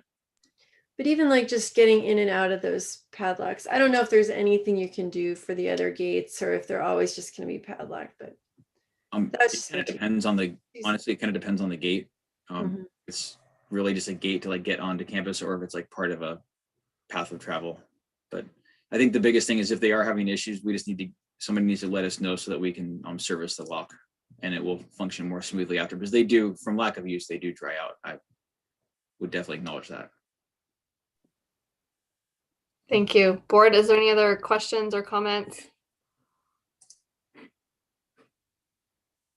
Okay, thank you, Rob. I just have one quick one. Just, since I'm an Ellis person, right?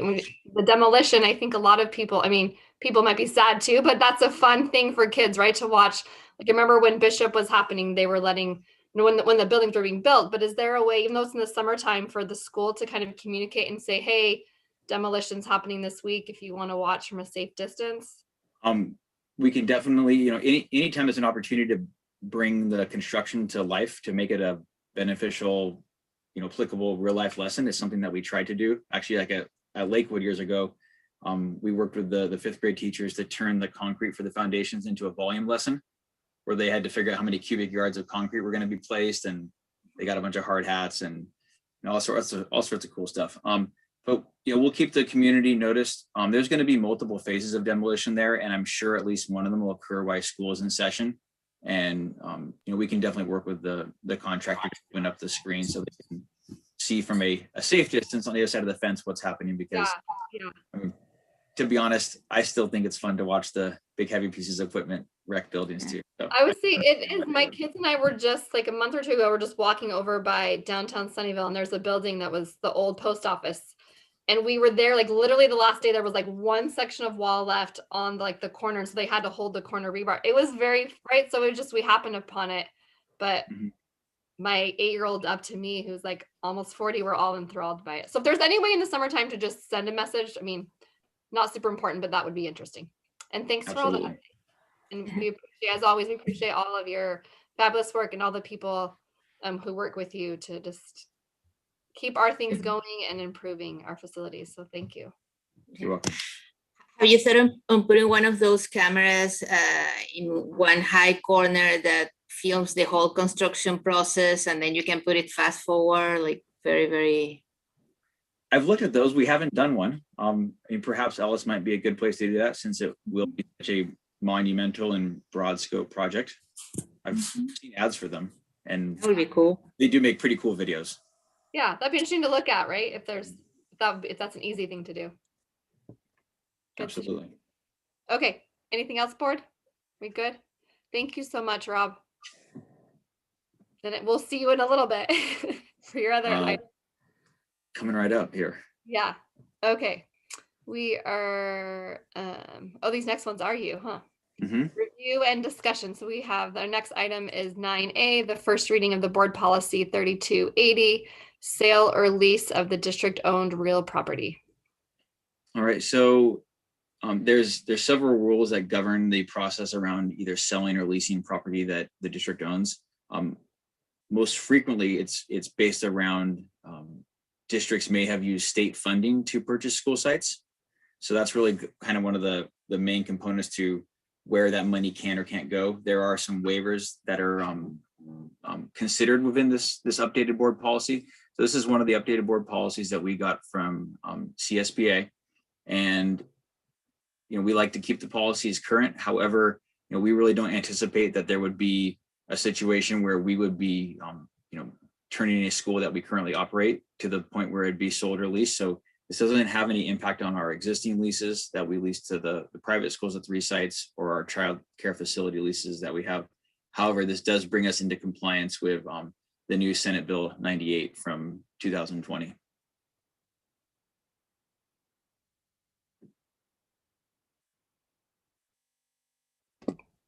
Thank you. Public, is there any comments on this item? If so, please use the raise hand feature now.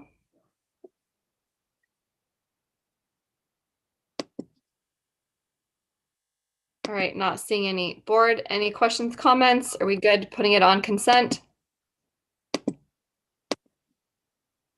All right, thank you, Rob. We're now on to B, the first reading of board policy 7210, facilities financing.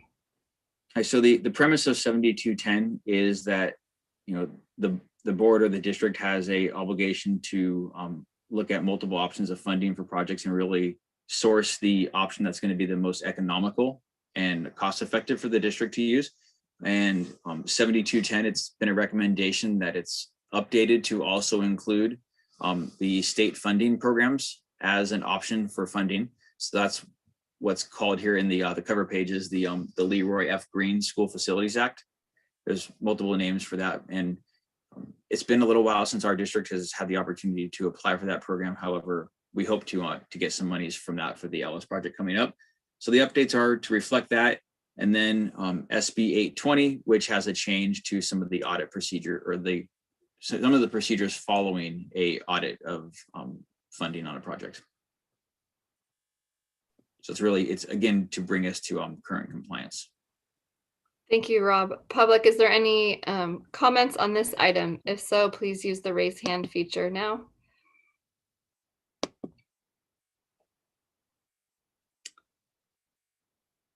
And not seeing any. Board, any questions or comments? We good putting it on consent?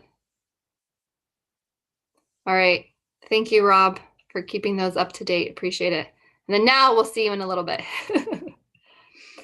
All right, we're now on to our review and action items. The first one is 10A, approval of the resolution R21-15 in the matter of denouncing hate crimes, racism, discrimination, and violence targeting Asian Americans and Pacific Islanders. Dr. Gallagher. Thank you. First of all, I want to thank Mr. Nishihara for really leading the effort, jumping on this right away, putting together a team of educators from our district to put together what I think is a very strong statement of our values. It's a shame that school districts and other organizations need to do this at all. And it's also a shame that it tends to come to light, that we tend to do these things after horrible situations have come to light. But I think it's important to do this. I think these types of statements are very important. As we've talked about, they are important by themselves, but they're not important on their own, right? They need to be accompanied by actions. And we're not really talking about the actions tonight, but I can tell you I'm very, very proud of the work around equity that our district is doing at all the sites. I can't wait for them to share together. We're putting together another date for the Equity Summit to talk about that, which is going to be really some profound work, and the work that Mala's team is going to be leading with the instructional coaches to really put anti-bias, anti-racist, and culturally relevant teaching practices into every single classroom and train every single teacher. So that's the action, which isn't the focus, but here it's a really strong, I think, statement of our values, as I said. And I want to thank again, Mr. Nishihara and the team that put this together for your consideration. Thank you, Mike. If there's any public who wishes to speak on this item, please use the raise hand feature now.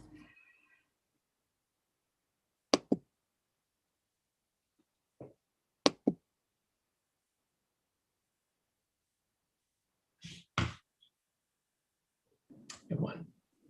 All right, it looks like we have one. Tiffany Anderson. Leah, if you could help us with that. Tiffany Anderson. Hi, thank you again for letting me speak. I'm probably coming at this from an angle that a lot of people will be upset about because I am white. But I feel like we're putting so much emphasis on specific races that we're causing more issues. And I would really like it to just be an anti-hate all over the board. Like any type of bullying, any type of hate, anything that would make someone else feel uncomfortable should not be allowed. It shouldn't have to be anti-Asian or anti-Black or anti-white. I don't know. I'm worried about how we're addressing race in our country right now. And I'm also worried about the children who are white and how they're starting to feel about themselves. I have those children and I've been seeing how they feel about themselves and what they've been told, that they're evil from the day that they were born because they're white. And they haven't had a single evil bone in their body. And that is troubling to me. So I just would really like you to think in the big scheme, not be so minute in your thinking.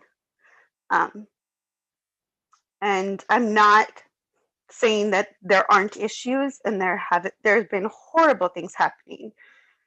I don't know, I've listened to all your equity talks, each board meeting, and there's a lot of self-hate that's being preached right now.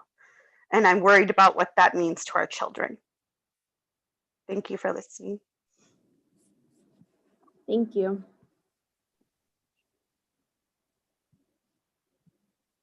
Thank you for sharing, and thank you for your help with that, Aaliyah.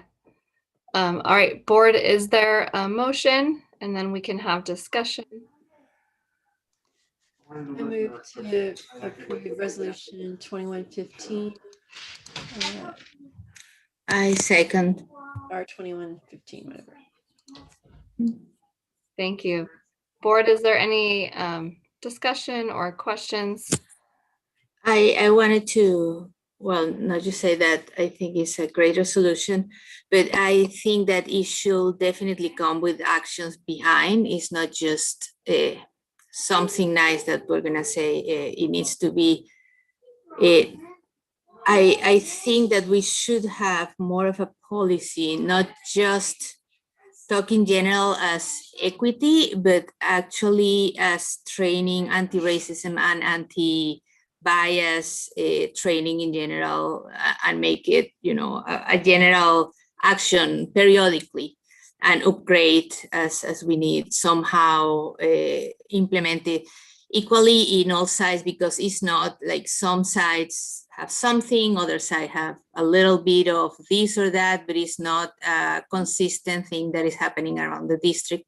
And whatever our team of experts decide that it should happen, it should happen consistently through the whole district as a training for everybody in the district, from top to bottom in every position, because that will also reflect to the community and to our kids. Yes, idea. I agree with Isabel. Yeah, I think right, good reminder, right? This is a resolution, but then having further discussions, right, of how we put it into action. Nancy, did you have a comment? Yes. So it's my understanding that there is more intent about this. I received a letter about some trainings that were offered around this particular broader perspective of adults knowing how to be upstanders and bystanders in addressing issues of hateful actions and behaviors. So I passed that on to staff. The other thing I'd like to say, when an issue comes up, we can't hide from it. And I know that it makes people feel uncomfortable, but I think it's important for our children and for our community to share the values that we have as a board and a district, and show that sense of concern for people who have been impacted directly, and also point a pathway for the community to go. And I think that this resolution starts us out on that journey, but it's a lifelong journey. What I appreciate that it feels like it's very focused, but this journey is something that is broader. I want people to feel like they have that sense of belonging. Remember when we talked about Maslow's hierarchy of needs? It's building conversations around what do we need to do in order to make people in our community have that connectiveness and that sense of belonging. And I think that this is the first step of acknowledging the hurt, the cumulative hurt and pain that have happened in intentional and unintentional ways. And then we can begin that deeper dialogue about what is it that we need to do in order that any individual in our community has that sense of belonging. And what are the behaviors that we need to do in order to create a welcoming place and space for people.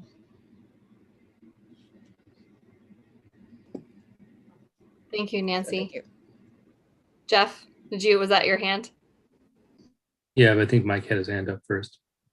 Oh, that's okay. I just wanted to speak to Ms. Anderson and just say a couple things. First of all, while it's true we don't have exactly the same perspective, I think it's immensely valuable that she feels that she can speak up in this forum. And one of the things that I'm learning as I'm progressing in this work is the importance of listening. And so I need to listen to that perspective, though it's a little different than mine or moderately different than mine, because there's a lot in common too. And I would hope that everyone in the community can start there with listening. And then the other piece that I'm starting to learn is we need to give each other the grace to not always say everything perfectly, to understand that we're in a journey together. And so I'm trying to give myself that grace, because that allows me to speak up more and to share my own story, my own perspective. And I appreciate that Ms. Anderson did that as well. So that shows that she's part of the community. She needs to be part of this discussion. We need to learn from her and the experience of her and her family and her kids. Incorporate that into be a stronger community that together, as she says, is anti-hate across the board and is inclusive. Thank you, Mike, for sharing that. Jeff? I was going to speak to the same thing that Mike was talking about. I think it took a lot of courage for her to come forward, and I think she's modeling exact behaviors for her own children that we're actually encouraging all children, not to make race or our differences a taboo topic, but rather something to be shared and sometimes even expressed in unpopular, or difficult ways, and to talk it out, to learn more even from our differences and our disagreements. So I really do want to appreciate the courage it took to come forward like that. And I also want to assure her that we do have policies about anti-bullying, and it's part of Ed Code. And but I think she's modeling the exact same courage for her children, and I want to encourage that conversation, and I want to encourage her children to keep expressing their frustration, seeking for understanding, because I think there is understanding out there, and I think there are supports within the school that she can reach out to as well to help with that. But I think we're heading to a positive direction, and it's not about guilt or blame.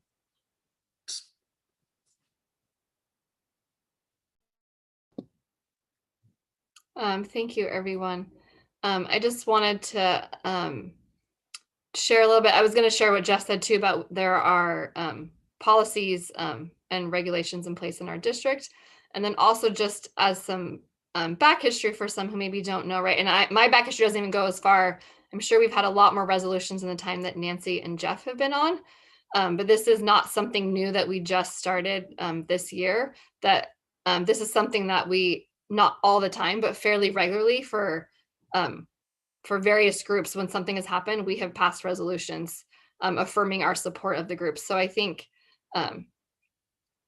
right, it doesn't deter, it doesn't make, we value everybody, and then we have these resolutions at times when things happen to make sure people are aware, right, that we value, right, all of our students. And this is actually, it's something for a month or two that I've really been thinking about a lot.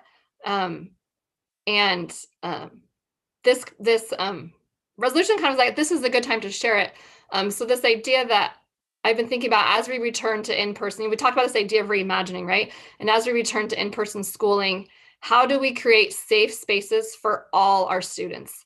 And that question just came to my mind, maybe about 6 or 7 weeks ago. And I've just kind of been reflecting on that and thought this was a good window, right? Not to have that conversation. It's 10:45 at night. But as we move forward with our equity work, that question for me at least resonated in this, right? It's not an easy answer, but that's like a very clear question, right? So how do we create safe places for all of our students?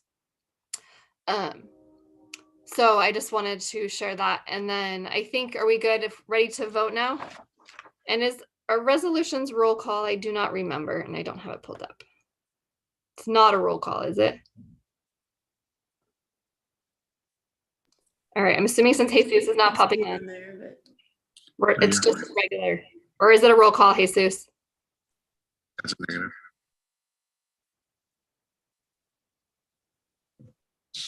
I didn't hear it. It's regular. Okay, thank you. All right, all those in favor, please say aye. Aye. Chair votes aye, and with that, the motion passes. We are now on to item 10B, acceptance and award of bid to Ellis Elementary School interim housing. All right, good evening again, board. On March 22nd, we received the bids for the connection of the Ellis interim housing that I was referring to earlier. We received bids from 4 contractors, and real quickly, I just want to touch base on some differences between this and another item that's later on in the agenda. So this work is for buildings that are leased for the duration of the construction project.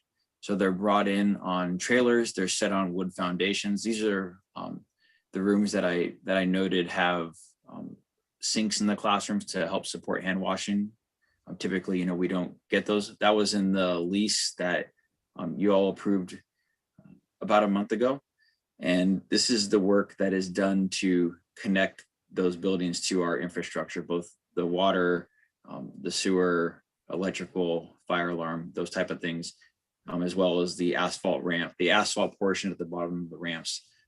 Because those buildings that we leased were leased through a piggyback agreement, there really is no labor that's associated with piggybacks other than just the assembly once you get on site. So all the balance of that is all bid. So what you have before you is the results from the bids for that work. 101 Builders, who we've done multiple projects with, was the low bidder at the time of opening the bids at $334,000 or $334,101. Contractors think it's kind of funny to put numbers at the end of their bid there. There's guys that put 777 or whatever the case may be, but they like to put 101 because they're 101 Builders.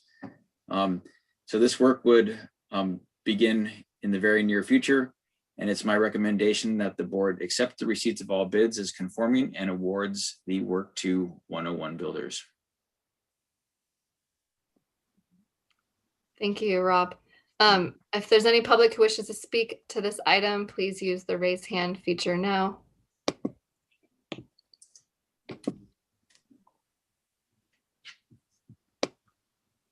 And not seeing any board, is there a motion?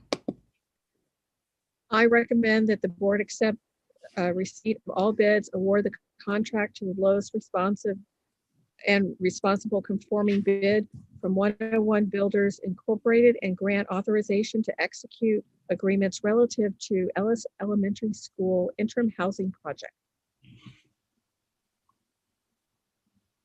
There a second? Second. Board, is there any questions? Second. Bridget seconded it. Board, is there any questions or comments? All right. Thank you, Rob, for the great work. All those in favor, please say aye. Aye. Aye. Chair votes aye, and with that, the motion passes. We are now on to 10C, approval of resolution number 2113, support of applications for eligibility determination and funding authorization to sign applications and associated documents. Rob. So each June, I think it's typically in the June when the board approves a signature resolution for various actions with the district. That's one of our standard things that we refresh each year. However, the Office of Public School Construction likes to see a specific resolution associated with signatures for their grant application. This is not something that we do all that frequently, just given some of the characteristics of our district. However, as I mentioned earlier, we are hoping, there's no guarantee, but we are hoping to receive some state funding to pay for a portion of the Ellis construction project. Specifically, the replacement of the multi-use building and some funding to replace a portion of the building that is to the west of the newer office building. They have in their pot of modernization money funds to do either seismic retrofits, or if the retrofit is going to exceed a certain percentage of what it would cost to build new, they allow you to apply those dollars to a new building. We didn't originally plan to replace the multi-use building at the beginning of the project. However, when we started to work with DSA, they indicated that the structural upgrades to that building were going to be very significant and quickly approaching the cost of replacement to make it really where you're spending good money on not as good. So for those reasons, we're hoping to get some help from the state with that. We began the portions of the work for those monies that we could do without this resolution, but this resolution will support one of the next steps in that process. It's my recommendation that the board approve resolution R21-13. Thank you. If there's any public who wishes to speak to this item, please use the raise hand feature now.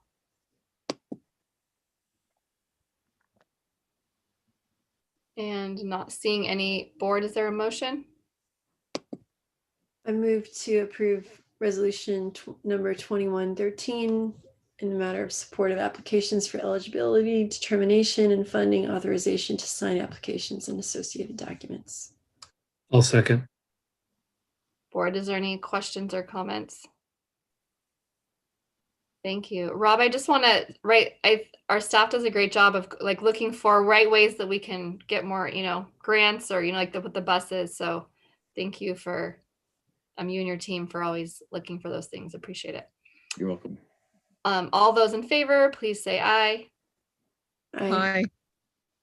Chair votes aye, and with that, the motion passes. We're now on to 10D, approval of resolution number 21-14, authorizing contracts pursuant to Public Contract Code 201-18 and authorization to enter into an agreement incorporating piggyback contracts for relocatable buildings at Ellis Elementary School. That was a long one. What about Ellis this evening? So this is not to be confused with the piggyback agreement that we reviewed a month ago for the lease buildings. This is actually for some permanent classrooms. This is the same vehicle that we use to purchase the 6 kindergarten classrooms at Cherry Chase. So this is for the buildings that are being built off site and then are being sold as a product. The site contractor still does all the foundations, all of the labor that's associated with the work on site. So, you can't, by my interpretation of the statute around piggyback and also our legal counsel who takes a very conservative approach to it, you can't piggyback the foundations and everything. Some districts opt to, however, I would recommend that we don't.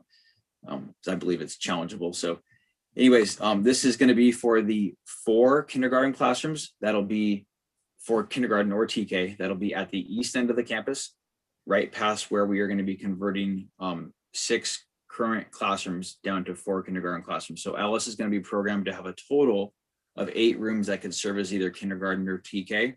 Because historically they have a very high kindergarten number, and it does provide some ongoing flexibility around the transitional kindergarten program, particularly if the ages that are going to be prescribing to that extend. That's been in discussion for quite some time. So this will be just a particular phase of the project.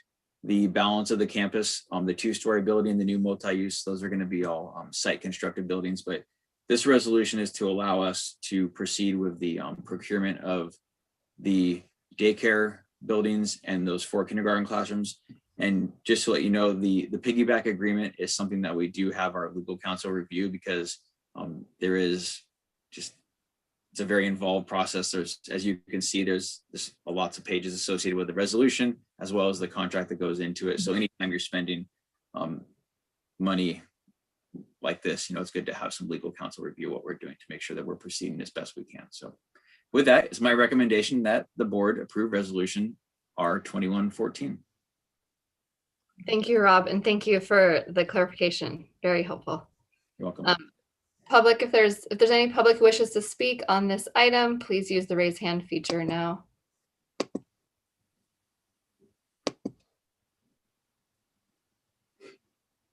Not seeing any. Board, is there a motion? I move. Go ahead.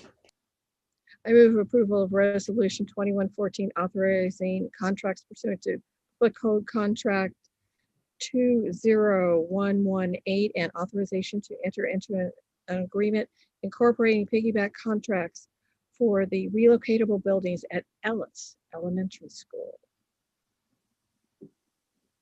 I'll second.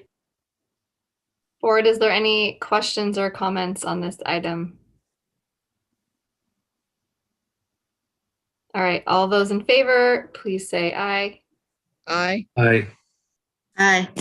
Chair votes aye, and with that, the motion passes. Thank you. Thank you, Rob and team, for all the hard work. And thanks for sticking with us with the long night. All right, we are on, good night. We are on to item 11, the consent agenda items. And if we could do the same thing we did last time, if we could pull the approval of the minutes to add and then do the rest of the consent agenda as listed, that would be great. Okay, say one more time. You want to amend? The same as last time. We're pulling the minutes so we can add on Isabel's. Didn't we do that already? I thought we did that already. This is the one that was given today, or? You sent it today, but it's not in the minutes. You open up for public comment first. Thank you. If there's any public on consent agenda items, please use the raise hand feature now. Thank you for reminding me, Jeff.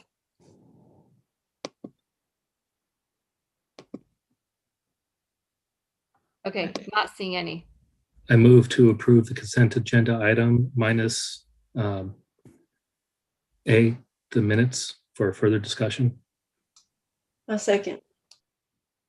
All right, any discussion on the consent items? All right, all those in favor, please say aye. Aye. Aye. Chair votes aye, and with that, the consent agenda as amended was approved. So then we're doing 11A, the approval of the minutes. So it just would be a motion to add in Isabel's, what she sent in, which was also, I think, emailed to all of us today. So we just need a motion to add that into the minutes. I move that we update the minutes to reflect Isabel's activities as sent to us in the email today. I'll second that.